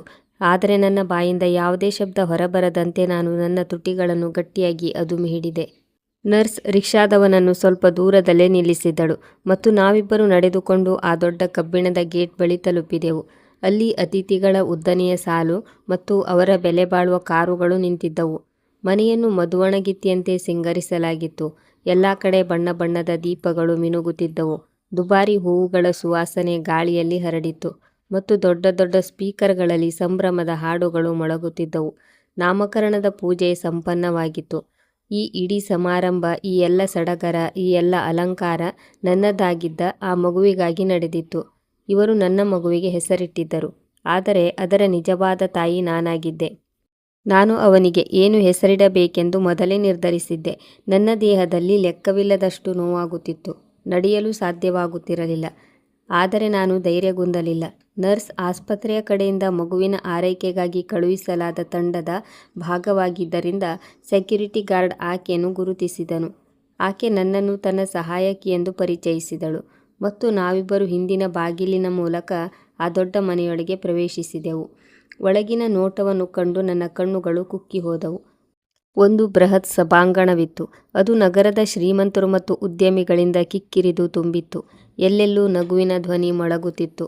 ದುಬಾರಿ ಉಡುಪುಗಳನ್ನು ಧರಿಸಿದ ಮಹಿಳೆಯರು ಮತ್ತು ಪುರುಷರು ಪರಸ್ಪರ ಶುಭಾಶಯಗಳನ್ನು ವಿನಿಮಯ ಮಾಡಿಕೊಳ್ಳುತ್ತಿದ್ದರು. ಮತ್ತು ಹಾಲ್ನ ಮಧ್ಯಭಾಗದಲ್ಲೇ ಒಂದು ಅತ್ಯಂತ ದೊಡ್ಡ ಮತ್ತು ಭವ್ಯವಾದ ವೇದಿಕೆಯನ್ನು ನಿರ್ಮಿಸಲಾಗಿತ್ತು. ಆ ವೇದಿಕೆ ಮೇಲೆ ನನ್ನ ನಾದಿನಿ ಮತ್ತು ಆಕೆಯ ಪತಿ ದುಬಾರಿ ಬಟ್ಟೆ ಹಾಗೂ ಚಿನ್ನಾಭರಣಗಳನ್ನು ಧರಿಸಿ ಕುಳಿತಿದ್ದರು ಮತ್ತು ಅವರ ಮಡಿಲಲ್ಲಿ ನನ್ನ ಮಗುವಿತ್ತು. ನನ್ನ ನಾದಿನಿ, ಆಕೆಯ ಪತಿ, ದೊಡ್ಡ ಉದ್ಯಮಿಯಾಗಿದ್ದ ಆತ ಎದೆ ಉಬ್ಬಿಸಿಕೊಂಡು ಅತಿಥಿಗಳ ಅಭಿನಂದನೆಗಳನ್ನು ಸ್ವೀಕರಿಸುತ್ತಿದ್ದನು ಮತ್ತು ನನ್ನ ಅತ್ತೆ ಹಾಗೂ ಮೈದುನ ಅವರ ಪಕ್ಕದಲ್ಲೇ ನಿಂತು ನಿಷ್ಠಾವಂತ ನಾಯಿಗಳಂತೆ ಅವರ ಪ್ರತಿಯೊಂದು ಮಾತಿಗೂ ತಲೆಯಾಡಿಸುತ್ತಿದ್ದರು. ನಾನು ನನ್ನ ಮಗುವನ್ನು ನೋಡುತ್ತಿದ್ದಂತೆಯೇ ನನ್ನ ಹೆಜ್ಜೆಗಳು ಅಲ್ಲೇ ನಿಂತು ಹೋದವು ಮತ್ತು ನನ್ನ ಕಣ್ಣುಗಳಿಂದ ನಿಲ್ಲದಂತಹ ಕಣ್ಣೀರಿನ ಧಾರೆ ಹರಿಯತೊಡಗಿತು. ಅಲ್ಲಿ ಜನರ ನಗುವಿನ ಧ್ವನಿ ಕೇಳಿಸುತ್ತಿದ್ದರೂ ನನ್ನ ಕಿವಿಗೆ ಮಾತ್ರ ನನ್ನ ಮಗುವಿನ ಅಳುವಿನ ಆ ಅಸಹಾಯಕ ಧ್ವನಿ ಮಾತ್ರ ಕೇಳಿಸುತ್ತಿತ್ತು. ನನ್ನ ಮಗು ಭಾವನಾಳ ಮಡಿಲಲ್ಲಿ ನಿರಂತರವಾಗಿ ಅಳುತ್ತಿತ್ತು ಮತ್ತು ಚಡಪಡಿಕೆಯಿಂದ ಕೈಕಾಲುಗಳನ್ನು ಬಡಿಯುತ್ತಿತ್ತು. ಭಾವನಾ ಅವನನ್ನು ಸಮಾಧಾನಪಡಿಸುವ ಬದಲು ಜನರ ಕಡೆಗೆ ನೋಡಿ ಕೃತಕನಗೆ ಬೀರುವುದರಲ್ಲಿ ಮಗ್ನಳಾಗಿದ್ದಳು. ಮಾತೃತ್ವದ ನೋವು ತನ್ನ ಪರಮಾವಧಿ ತಲುಪಿದಾಗ ಅದು ಜಗತ್ತಿನ ಪ್ರತಿಯೊಂದು ಭಯ, ಪ್ರತಿಯೊಂದು ಸಂಬಂಧ ಮತ್ತು ಪ್ರತಿಯೊಂದು ಮುಜುಗರವನ್ನು ಅಳಿಸಿಹಾಕುತ್ತದೆ. ನಾನು ನರ್ಸ್ನ ಕೈಬಿಟ್ಟು ಹುಚ್ಚಿಯಂತೆ ಆ ವೇದಿಕೆಯ ಕಡೆಗೆ ಧಾವಿಸಿದೆ. ನನ್ನ ಕೂದಲು ಕೆದರಿತು. ನನ್ನ ಬಟ್ಟೆಗಳು ಆಸ್ಪತ್ರೆ ಮತ್ತು ಕಿಟಕಿಯಿಂದ ಜಿಗಿದಿದ್ದರಿಂದ ಮಣ್ಣಾಗಿ ಗಲೀಜಾಗಿದ್ದವು ಮತ್ತು ನನ್ನ ಮುಖ ಕಣ್ಣೀರಿನಿಂದ ತೊಯ್ದು ಹೋಗಿತ್ತು. ನಾನು ಸಭಾಂಗಣದ ಮಧ್ಯಭಾಗಕ್ಕೆ ತಲುಪುತ್ತಿದ್ದಂತೆಯೇ ನನ್ನ ಕಣ್ಣುಗಳು ನೇರವಾಗಿ ಭಾವನಾ ಹಾಗೂ ನನ್ನ ಅತ್ತೆಯ ಮೇಲೆ ಬಿದ್ದವು. ನನ್ನ ಅತ್ತೆ ನನ್ನನ್ನು ನೋಡಿದ ತಕ್ಷಣವೇ ಅವರ ಮುಖದ ಬಣ್ಣ ಪೂರ್ತಿ ಬಿಳಿಚಿ ಹೋಯಿತು ಮತ್ತು ಅವರ ಕಣ್ಣುಗಳಲ್ಲಿ ಯಾವುದೋ ದೆವ್ವವನ್ನು ನೋಡಿದಂತೆ ಭಯ ಮೂಡಿತು. ನಾನು ಯಾವುದರ ಹಂಗೂ ಇಲ್ಲದೆ ಕಿರುಚಲು ಪ್ರಾರಂಭಿಸಿದೆ. ಅಳುತ್ತಾ ಗಟ್ಟಿಯಾದ ಧ್ವನಿಯಲ್ಲಿ ಕೂಗತೊಡಗಿದೆ. ನನ್ನ ಮಗುವನ್ನು ನನಗೆ ಮರಳಿ ಕೊಟ್ಟುಬಿಡಿ. ಇದು ನನ್ನ ರಕ್ತ. ಇದು ನನ್ನ ಶುಭ್ನ ಮಗು. ನೀವು ನನ್ನ ಮಗುವನ್ನು ನನ್ನಿಂದ ಕಸಿದುಕೊಂಡಿದ್ದೀರಿ. ಈ ಗುಡುಗಿನಂತಹ ಧ್ವನಿಯನ್ನು ಕೇಳಿ ಸಭಾಂಗಣದಲ್ಲಿ ಒಮ್ಮೆಗೆ ನೀರವತೆ ಆವರಿಸಿತು. ಹಾಡುಗಳ ಸದ್ದು ನಿಂತಿತು ಮತ್ತು ಎಲ್ಲ ಅತಿಥಿಗಳ ದೃಷ್ಟಿ ಸ್ತಬ್ಧವಾಯಿತು. ನಾನು ತತ್ತರಿಸುವ ಹೆಜ್ಜೆಗಳೊಂದಿಗೆ ವೇದಿಕೆಯನ್ನು ಹತ್ತಿ ನೇರವಾಗಿ ಹೋಗಿ ಭಾವನಾಳ ಪಾದಗಳಿಗೆ ಬಿದ್ದೆ. ನಾನು ಆಕೆಯ ಕಾಲುಗಳನ್ನು ಹಿಡಿದುಕೊಂಡು ಬಿಕ್ಕಿ ಬಿಕ್ಕಿ ಅಳುತ್ತಾ ಆಕೆಯ ಬಳಿ ಬೇಡಿಕೊಂಡೆ, ದೇವರ ಮೇಲಾಣೆ, ನನ್ನ ಮಗುವನ್ನು ನನಗೆ ಮರಳಿ ಕೊಟ್ಟುಬಿಡು. ನೀನು ಇಷ್ಟೊಂದು ಶ್ರೀಮಂತಳಿದ್ದೀಯಾ. ನೀನು ಬಯಸಿದ್ದನ್ನೆಲ್ಲ ಕೊಂಡುಕೊಳ್ಳಬಲ್ಲೆ.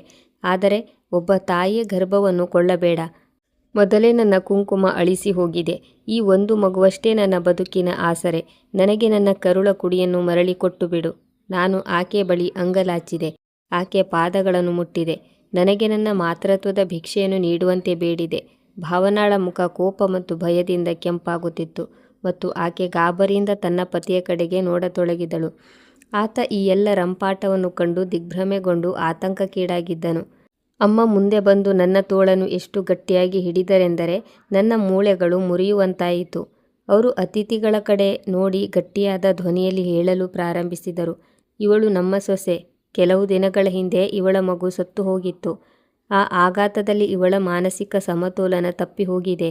ಇವಳು ಹುಚ್ಚಿಯಾಗಿದ್ದಾಳೆ ಮತ್ತು ಕಾಣುವ ಪ್ರತಿಯೊಂದು ಮಗುವನ್ನು ತನ್ನ ಮಗು ಎಂದುಕೊಳ್ಳಲು ಶುರು ಮಾಡುತ್ತಾಳೆ. ನಾನು ಇವಳನ್ನು ಈಗಲೇ ಇಲ್ಲಿಂದ ಕರೆದುಕೊಂಡು ಹೋಗುತ್ತೇನೆ. ನೀವು ದಯವಿಟ್ಟು ಕಾರ್ಯಕ್ರಮವನ್ನು ಎಂಜಾಯ್ ಮಾಡಿ. ಅವರು ನನ್ನನ್ನು ಪ್ರಾಣಿಯಂತೆ ಎಳೆಯುತ್ತಾ ವೇದಿಕೆಯಿಂದ ಕೆಳಕ್ಕೆ ಇಳಿಸಲು ಪ್ರಯತ್ನಿಸುತ್ತಿದ್ದರು.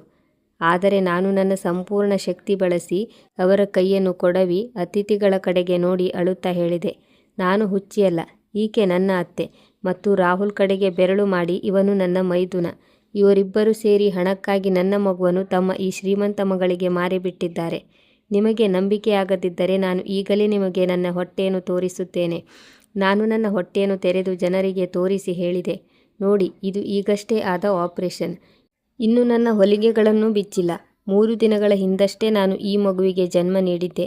ನನಗೆ ಆಸ್ಪತ್ರೆಯಲ್ಲಿ ನನ್ನ ಮಗು ಸತ್ತು ಹೋಯಿತು ಎಂದು ಸುಳ್ಳು ಸುದ್ದಿ ನೀಡಲಾಯಿತು. ಆದರೆ ನಾನು ಸ್ವತಃ ಇವರಿಬ್ಬರು ಆಸ್ಪತ್ರೆಯ ಬೇಸ್ಮೆಂಟ್ನಲ್ಲಿ ಹಣದ ಬದಲಿಗೆ ನನ್ನ ಮಗುವನ್ನು ಭಾವನಾಗೆ ಕೊಡುವುದನ್ನು ನೋಡಿದ್ದೇನೆ. ಅತಿಥಿಗಳಲ್ಲಿ ಗುಸುಗುಸು ಚರ್ಚೆ ಶುರುವಾಯಿತು. ಭಾವನಾಳ ಪತಿ ಕೋಪದಿಂದ ಮುಂದೆ ಬಂದನು ಮತ್ತು ನನ್ನ ಅತ್ತೆಗೆ, ಈ ಹೆಂಗಸು ಏನು ಬಡಬಡಿಸುತ್ತಿದ್ದಾಳೆ? ಈಕೆ ಹುಚ್ಚಿಯಾಗಿದ್ದರೆ ನೀವು ಈಕೆಯನ್ನು ಇಲ್ಲಿಗೆ ಏಕೆ ಕರೆತಂದಿದ್ದೀರಿ ಎಂದು ಕೇಳಿದನು. ಭಾವನ ತನ್ನ ಪತಿಯ ಕೈ ಹಿಡಿದು ಆಕೆ ಸುಳ್ಳು ಹೇಳುತ್ತಿದ್ದಾಳೆ ಎಂದು ನಂಬಿಸಲು ಪ್ರಯತ್ನಿಸಿದಳು. ಅದೇ ಸಮಯದಲ್ಲಿ ಭಾವನಾಳ ಮಡಿಲಲ್ಲಿದ್ದ ನನ್ನ ಮಗುವಿನ ಅಳುವಿನ ಧ್ವನಿ ಎಷ್ಟು ತೀವ್ರವಾಗಿ ಎದೆ ಸೀಳುವಂತಾಯಿತೆಂದರೆ ಇಡೀ ಹಾಲ್ ಮಾರ್ದನಿಸಿತು. ಆ ಮಗು ಯಾವುದೇ ಕಾರಣಕ್ಕೂ ಸುಮ್ಮನಾಗುತ್ತಲೇ ಇರಲಿಲ್ಲ ಮತ್ತು ಅವನ ಧ್ವನಿ ನೇರವಾಗಿ ನನ್ನ ಹೃದಯಕ್ಕೆ ಸುತ್ತಿಗೆಯಂತೆ ಅಪ್ಪಳಿಸುತ್ತಿತ್ತು. ನನಗೆ ಇನ್ನೂ ಸಹಿಸಲು ಸಾಧ್ಯವಾಗಲಿಲ್ಲ. ನಾನು ಹಸಿದ ಹೆಣ್ಣು ಹುಲಿಯಂತೆ ಮುನ್ನುಗ್ಗಿ ಭಾವನಾಳ ಕೈಯಿಂದ ನನ್ನ ಮಗುವನ್ನು ಎಳೆದುಕೊಂಡೆ. ಭಾವನ ಕಿರುಚಿ ನನ್ನನ್ನು ಹಿಂದಕ್ಕೆ ತಳ್ಳಲು ನೋಡಿದಳು. ಆದರೆ ಆ ಸಮಯದಲ್ಲಿ ನನ್ನಲ್ಲಿ ಎಷ್ಟು ಶಕ್ತಿ ಬಂದಿತೆಂದರೆ ಯಾರೂ ನನ್ನನ್ನು ತಡೆಯಲು ಸಾಧ್ಯವಿರಲಿಲ್ಲ. ನಾನು ನನ್ನ ಅಳುತ್ತಿರುವ ಒದ್ದಾಡುತ್ತಿರುವ ಕಂದಮ್ಮನನ್ನು ಎದೆಗಪ್ಪಿಕೊಂಡ ತಕ್ಷಣ ಆ ಪುಟ್ಟ ಜೀವಕ್ಕೆ ನನ್ನ ಮಾತೃತ್ವದ ಸುವಾಸನೆಯ ಅರಿವಾಗಿ ಕಳೆದ ಹಲವು ಗಂಟೆಗಳಿಂದ ನಿರಂತರವಾಗಿ ಅಳುತ್ತಿದ್ದ ಆ ಮಗು ಒಂದೇ ಒಂದು ಕ್ಷಣದಲ್ಲಿ ಸಂಪೂರ್ಣವಾಗಿ ಮೌನವಾಯಿತು. ಅವನು ತನ್ನ ಪುಟ್ಟ ಪುಟ್ಟ ಬೆರಳುಗಳಿಂದ ನನ್ನ ಬಟ್ಟೆಯನ್ನು ಹಿಡಿದುಕೊಂಡನು ಮತ್ತು ತನ್ನ ಪುಟ್ಟ ತಲೆಯನ್ನು ನನ್ನ ಎದೆಯ ಮೇಲಿಟ್ಟು ನೆಮ್ಮದಿಯ ನಿಟ್ಟುಸಿರು ಬಿಟ್ಟನು. ಸಭಾಂಗಣದಲ್ಲಿದ್ದ ಪ್ರತಿಯೊಬ್ಬ ವ್ಯಕ್ತಿಯ ಕಣ್ಣುಗಳು ಇದನ್ನು ಕಂಡು ಆಶ್ಚರ್ಯದಿಂದ ಅರಳಿದವು. ಇದು ಪ್ರಕೃತಿಯ ಪವಾಡವಾಗಿತ್ತು. ಅದು ಯಾವುದೇ ಮನುಷ್ಯನು ಅಲ್ಲಗಳೆಯಲಾಗದ ತೀರ್ಪಾಗಿತ್ತು. ಒಂದು ಮಗು ಮತ್ತು ತಾಯಿಯ ನಡುವಿನ ಈ ಮೌನ ಆದರೆ ಅತ್ಯಂತ ಬಲಿಷ್ಠವಾದ ಸಂಬಂಧವು ಇಡೀ ಹಾಲ್ನಲ್ಲಿದ್ದ ಪ್ರತಿಯೊಬ್ಬರ ಹೃದಯವನ್ನು ಕಲಕಿ ಹಾಕಿತ್ತು. ಯಾರೂ ಸುಮ್ಮನಾಗಿಸಲು ಸಾಧ್ಯವಾಗದಿದ್ದ ಮಗುವೊಂದು ತನ್ನ ಹೆತ್ತ ತಾಯಿಯ ಎದೆಗೆ ತಾಕುತ್ತಿದ್ದಂತೆಯೇ ಗಾಢ ನಿದ್ರೆಯ ಲೋಕಕ್ಕೆ ಜಾರಿದ ಈ ಪವಾಡಕ್ಕಿಂತ ಮಿಗಿಲಾದ ಯಾವುದೇ ಸಾಕ್ಷಿ, ಯಾವುದೇ ಕಾಗದ, ಯಾವುದೇ ಸಾಕ್ಷಿದಾರ ಇರಲು ಸಾಧ್ಯವಿರಲಿಲ್ಲ. ಸಭಾಂಗಣದಲ್ಲಿ ಸ್ಮಶಾನ ಮೌನ ಆವರಿಸಿತು. ಕೇವಲ ನನ್ನ ಕಣ್ಣೀರು ತೊಟ್ಟಿಕ್ಕುವ ಸದ್ದು ಹಾಗೂ ನನ್ನ ಮಗುವಿನ ನಿರಾಳ ಉಸಿರಾಟದ ಧ್ವನಿ ಮಾತ್ರ ಕೇಳಿಸುತ್ತಿತ್ತು. ನಾನು ನನ್ನ ಮಗುವಿನ ಹಣೆಗೆ ಮುತ್ತಿಟ್ಟು ಅವನ ಪುಟ್ಟ ಕೈಗಳನ್ನು ನನ್ನ ಕಣ್ಣುಗಳಿಗೆ ಒತ್ತಿಕೊಂಡು ತಲೆ ಎತ್ತಿ ಆಕಾಶದ ಕಡೆಗೆ ನೋಡಿ ನಿರಾಳವಾಗಿ ಉಸಿರೆಳೆದುಕೊಂಡೆ. ಮೇಲಿನವನು ಇಷ್ಟೊಂದು ಜನರ ಎದುರಲ್ಲೇ ನನ್ನ ಮಾತೃತ್ವದ ಸತ್ಯಕ್ಕೆ ಸ್ವತಃ ಸಾಕ್ಷಿ ನುಡಿಸಿಬಿಟ್ಟಿದ್ದನು. ನನ್ನ ಅತ್ತೆ ಮೈದುನ ಮತ್ತು ಭಾವನಾಳ ಮುಖಗಳು ಸಂಪೂರ್ಣ ಕಳೆಗುಂದಿದವು ಮತ್ತು ಅವರೆಲ್ಲರೂ ಭಯದಿಂದ ನಡುಗುತ್ತಿದ್ದರು. ಏಕೆಂದರೆ ತಮ್ಮ ಸುಳ್ಳು ಎಲ್ಲರ ಎದುರು ಬಯಲಾಗಿದೆ ಎಂಬ ಅರಿವು ಅವರಿಗಾಗಿತ್ತು. ಅವರು ಬೇರೆ ಯಾವುದಾದರೂ ನೆಪ ಅಥವಾ ಸುಳ್ಳು ಹೆಣೆಯುವ ಮೊದಲೇ ಹಾಲ್ನ ಹಿಂಭಾಗದಿಂದ ನರ್ಸ್ನ ಗಟ್ಟಿಯಾದ ಮತ್ತು ಸ್ಪಷ್ಟವಾದ ಧ್ವನಿ ಮೊಳಗಿತು. ಆಕೆ ಅಳುತ್ತಾ ಕೈ ಮುಗಿದುಕೊಂಡು ಮುಂದೆ ಬಂದಳು ಮತ್ತು ಭಾವನಾಳ ಪತಿ ಹಾಗೂ ಎಲ್ಲ ಅತಿಥಿಗಳ ಎದುರು ನಿಂತು ತನ್ನ ಅಪರಾಧವನ್ನು ಒಪ್ಪಿಕೊಂಡಳು. ಆಕೆ ಅಳುತ್ತಾ ವಿವರಿಸಿದಳು ಹೇಗೆ ನನ್ನ ಅತ್ತೆ ಆಕೆಗೆ ಆಸ್ಪತ್ರೆಯಲ್ಲಿ ಸಾವಿರಾರು ರೂಪಾಯಿಗಳ ಆಮಿಷ ಒಡ್ಡಿ ಕೊಂಡುಕೊಂಡಿದ್ದರು, ಹೇಗೆ ಅವರು ನನಗೆ ಪ್ರಜ್ಞೆ ತಪ್ಪಿಸಿ ನನ್ನ ಮಗುವನ್ನು ಕಣ್ಮರೆ ಮಾಡಿದ್ದರು ಮತ್ತು ನಂತರ ಮಗು ಸತ್ತು ಹೋಗಿದೆ ಎಂದು ಸುಳ್ಳು ಸೃಷ್ಟಿಸಿ ಆಸ್ಪತ್ರೆಯ ಬೇಸ್ಮೆಂಟ್ನಲ್ಲಿ ಭಾವನಾಳ ವಶಕ್ಕೆ ಒಪ್ಪಿಸಿದ್ದರು. ರಾಹುಲ್ ತನಗೆ ಹಣ ವರ್ಗಾವಣೆ ಮಾಡುವಾಗ ನೀಡಿದ ಆ ಎಲ್ಲ ರೆಕಾರ್ಡಿಂಗ್ ಮತ್ತು ಬ್ಯಾಂಕ್ ರಸೀದಿಗಳು ತನ್ನ ಬಳಿ ಇವೆ ಎಂದು ನರ್ಸ್ ತಿಳಿಸಿದಳು. ಆಕೆ ಅಳುತ್ತಾ ತಾನು ಒಬ್ಬ ಬಡ ಹೆಣ್ಣಾಗಿದ್ದು ತನ್ನ ಅನಾರೋಗ್ಯ ಪೀಡಿತ ತಾಯಿಯ ಪ್ರಾಣ ಉಳಿಸಲು ತನ್ನ ಪ್ರಾಮಾಣಿಕತೆಯನ್ನೇ ಮಾರಿಬಿಟ್ಟಿದ್ದೆ. ಆದರೆ ನಿಧಿಯ ಆ ಚಿತ್ಕಾರಗಳು ಮತ್ತು ಅಸಹಾಯಕ ತಾಯಿಯ ಕಣ್ಣುಗಳು ತನ್ನ ಆತ್ಮಸಾಕ್ಷಿಯನ್ನು ಬಡಿದೆಬ್ಬಿಸಿದವು ಮತ್ತು ತನಗೆ ಈ ಪಾಪಗಳ ಹೊರೆಯನ್ನು ಇನ್ನೂ ಹೊರಲು ಸಾಧ್ಯವಿಲ್ಲ ಎಂದು ಹೇಳಿದಳು. ನರ್ಸ್ನ ಸಾಕ್ಷಿಯು ನನ್ನ ಅತ್ತೆ, ಮೈದುನ ಮತ್ತು ಭಾವನಾಗೆ ಇನ್ನಷ್ಟು ದೊಡ್ಡ ಸಂಕಷ್ಟವನ್ನು ತಂದಿಟ್ಟಿತು. ಹಾಲ್ನಲ್ಲಿದ್ದ ಪ್ರತಿಯೊಬ್ಬ ವ್ಯಕ್ತಿಯು ಕೋಪ ಮತ್ತು ಅಸಹ್ಯ ತುಂಬಿದ ದೃಷ್ಟಿಯಿಂದ ಅವರೆಲ್ಲರನ್ನು ನೋಡುತ್ತಿದ್ದರು. ಭಾವನಾಳ ಪತಿಗೆ ತನ್ನ ಮರ್ಯಾದೆ ಅತ್ಯಂತ ಪ್ರಿಯವಾಗಿದ್ದು ಈ ಅಸಹ್ಯಕರ ಸತ್ಯವನ್ನು ಕೇಳಿ ಅವನ ರಕ್ತ ಕುದಿಯತೊಡಗಿತು. ಅವನ ಕಣ್ಣುಗಳು ಕೋಪದಿಂದ ಕೆಂಪಾದವು. ಅವನು ಮುಂದೆ ಬಂದು ನನ್ನ ಮೈದುನನ ಮುಖಕ್ಕೆ ಎಂತಹ ಬಲವಾದ ಕಪಾಳಮೋಕ್ಷ ಮಾಡಿದನೆಂದರೆ ಅವನು ತತ್ತರಿಸಿ ವೇದಿಕೆಯಿಂದ ಕೆಳಕ್ಕೆ ಬಿದ್ದನು. ಅವನು ನನ್ನ ಅತ್ತೆ ಹಾಗೂ ತನ್ನ ಪತ್ನಿಯ ಕಡೆಗೆ ತಿರಸ್ಕಾರ ತುಂಬಿದ ದೃಷ್ಟಿಯಿಂದ ನೋಡಿದನು. ಅವನು ನನ್ನ ಅತ್ತೆಗೆ, ನಿಮ್ಮನ್ನಂತೂ ನಾನು ಜೈಲಿನಲ್ಲಿ ಬೀಸುವ ಕಲ್ಲು ಬೀಸುವಂತೆ ಮಾಡುತ್ತೇನೆ ಎಂದನು. ಮತ್ತು ಭಾವನಾ, ನೀನು ಹೆಣ್ಣಾಗಿದ್ದುಕೊಂಡು ನಿನ್ನ ಬಂಜೆತನವನ್ನು ಕಳೆಯಲು ಒಬ್ಬ ವಿಧವೆ ಹೆಣ್ಣಿನ ಜೀವನವನ್ನೇ ಹಾಳು ಮಾಡಲು ಹೊರಟಿಯಲ್ಲವೇ? ನಾನು ನಿನ್ನನ್ನು ನನ್ನ ಜೀವನದಿಂದಲೇ ಹೊರಹಾಕುತ್ತಿದ್ದೇನೆ. ತನ್ನ ಸ್ವಾರ್ಥಕ್ಕಾಗಿ ಇತರರಿಗೆ ಅನ್ಯಾಯ ಮಾಡುವಂಥ ಹೆಂಗಸಿಗೆ ನನ್ನ ಜೀವನದಲ್ಲಿ ಜಾಗವಿಲ್ಲ. ನನ್ನ ಮನೆಯಿಂದ ತೊಲಗು ಎಂದನು. ಅಷ್ಟರಲ್ಲಿ ಅಲ್ಲಿದ್ದ ಅತಿಥಿಗಳಲ್ಲಿ ಯಾರೋ ಒಬ್ಬರು ಪೊಲೀಸರಿಗೆ ಫೋನ್ ಮಾಡಿದರು. ಸ್ವಲ್ಪ ಸಮಯದಲ್ಲಿ ಪೊಲೀಸರು ಬಂದು ನನ್ನ ಅತ್ತೆ, ಮೈದುನ ಹಾಗೂ ನಾದಿನಿಯನ್ನು ಅರೆಸ್ಟ್ ಮಾಡಿದರು. ಅವರೆಲ್ಲರೂ ಕಣ್ಣೀರು ಸುರಿಸುತ್ತಾ ಬೇಡಿಕೊಳ್ಳುತ್ತಿದ್ದರು. ಆದರೆ ಈಗ ಅವರ ಯಾವುದೇ ಕುತಂತ್ರಗಳು ಕೆಲಸಕ್ಕೆ ಬರಲಿಲ್ಲ. ನನಗೆ ನನ್ನ ಮಗು ಮರಳಿ ಸಿಕ್ಕಿತು. ನನ್ನ ನಾದಿನಿಯ ಪತಿ ಅತ್ಯಂತ ಗೌರವದಿಂದ ನನ್ನನ್ನು ಮತ್ತು ನನ್ನ ಮಗುವನ್ನು ತನ್ನ ಕಾರಿನಲ್ಲಿ ಕೂರಿಸಿಕೊಂಡು ನನ್ನ ತವರು ಮನೆಗೆ ತಲುಪಿಸಿದರು. ನಾನು ತವರು ಮನೆಗೆ ತಲುಪಿ ನನ್ನ ಮನೆಯವರಿಗೆ ಸಂಪೂರ್ಣ ವಿಷಯ ತಿಳಿಸಿದಾಗ ಅವರ ಪ್ರಜ್ಞೆ ತಪ್ಪಿ ಹೋಗುವಂತಾಯಿತು. ಅವರು ನನ್ನನ್ನು ತುಂಬ ಚೆನ್ನಾಗಿ ನೋಡಿಕೊಂಡರು. ಕೆಲವು ದಿನಗಳ ನಂತರ ನನ್ನ ಹೊಲಿಗೆಗಳನ್ನು ತೆಗೆಯಲಾಯಿತು. ಇದರ ನಂತರ ನಾನು ನನ್ನ ಮಗುವನ್ನು ಪೋಷಿಸುವಷ್ಟು ಶಕ್ತಳಾದೆ. ಅಸಹಾಯಕ ತಾಯಿಯ ಕಣ್ಣೀರಿನಲ್ಲಿ ಅಪಾರ ಶಕ್ತಿ ಇರುತ್ತದೆ. ಅದು ದೊಡ್ಡ ದೊಡ್ಡ ಜಾಣ ಕುತಂತ್ರಗಳ ಅಹಂಕಾರವನ್ನು ಧೂಳಿಪಟ ಮಾಡಿಬಿಡುತ್ತದೆ. ಮಾತೃತ್ವದ ಸಂಬಂಧ ಜಗತ್ತಿನ ಅತ್ಯಂತ ಸತ್ಯವಾದ ಸಂಬಂಧವಾಗಿದೆ. ಅದನ್ನು ಯಾರೂ ಕೊಂಡುಕೊಳ್ಳಲು ಸಾಧ್ಯವಿಲ್ಲ ಮತ್ತು ಯಾವುದೇ ಶಕ್ತಿಯು ಕಸಿದುಕೊಳ್ಳಲು ಸಾಧ್ಯವಿಲ್ಲ. ನನ್ನ ಮಗು ನನ್ನ ಉಸಿರಿಗೆ ಬೆಸೆದುಕೊಂಡಿದ್ದಾನೆ. ನಾನು ಅವನಿಗೆ ಶುಭಂ ಎಂದು ಹೆಸರಿಟ್ಟೆ. ನನ್ನ ಸಹೋದರರು ನನಗೆ ತುಂಬ ಬೆಂಬಲ ನೀಡಿದರು. ಅವರು ನನ್ನ ಮಗುವಿನ ಹಕ್ಕನ್ನು ನನಗೆ ಕೊಡಿಸಿಕೊಟ್ಟರು. ನಾನು ಇಂದಿಗೂ ನನ್ನ ಗಂಡನ ಮನೆಯಲ್ಲೇ ವಾಸಿಸುತ್ತಿದ್ದೇನೆ. ನನ್ನ ಮಗು ಈ ಮನೆಯ ರಕ್ತ. ಆ ದೃಷ್ಟಿಯಿಂದ ಈ ಮನೆಯ ಪ್ರತಿಯೊಂದು ಆಸ್ತಿಯ ಮೇಲೂ ನನ್ನ ಮಗುವಿಗೆ ಸಮಾನ ಹಕ್ಕಿದೆ. ಸ್ನೇಹಿತರೆ, ನಮ್ಮ ಕತೆ ನಿಮಗೆ ಇಷ್ಟವಾಯಿತೆಂದು ಭಾವಿಸುತ್ತೇನೆ.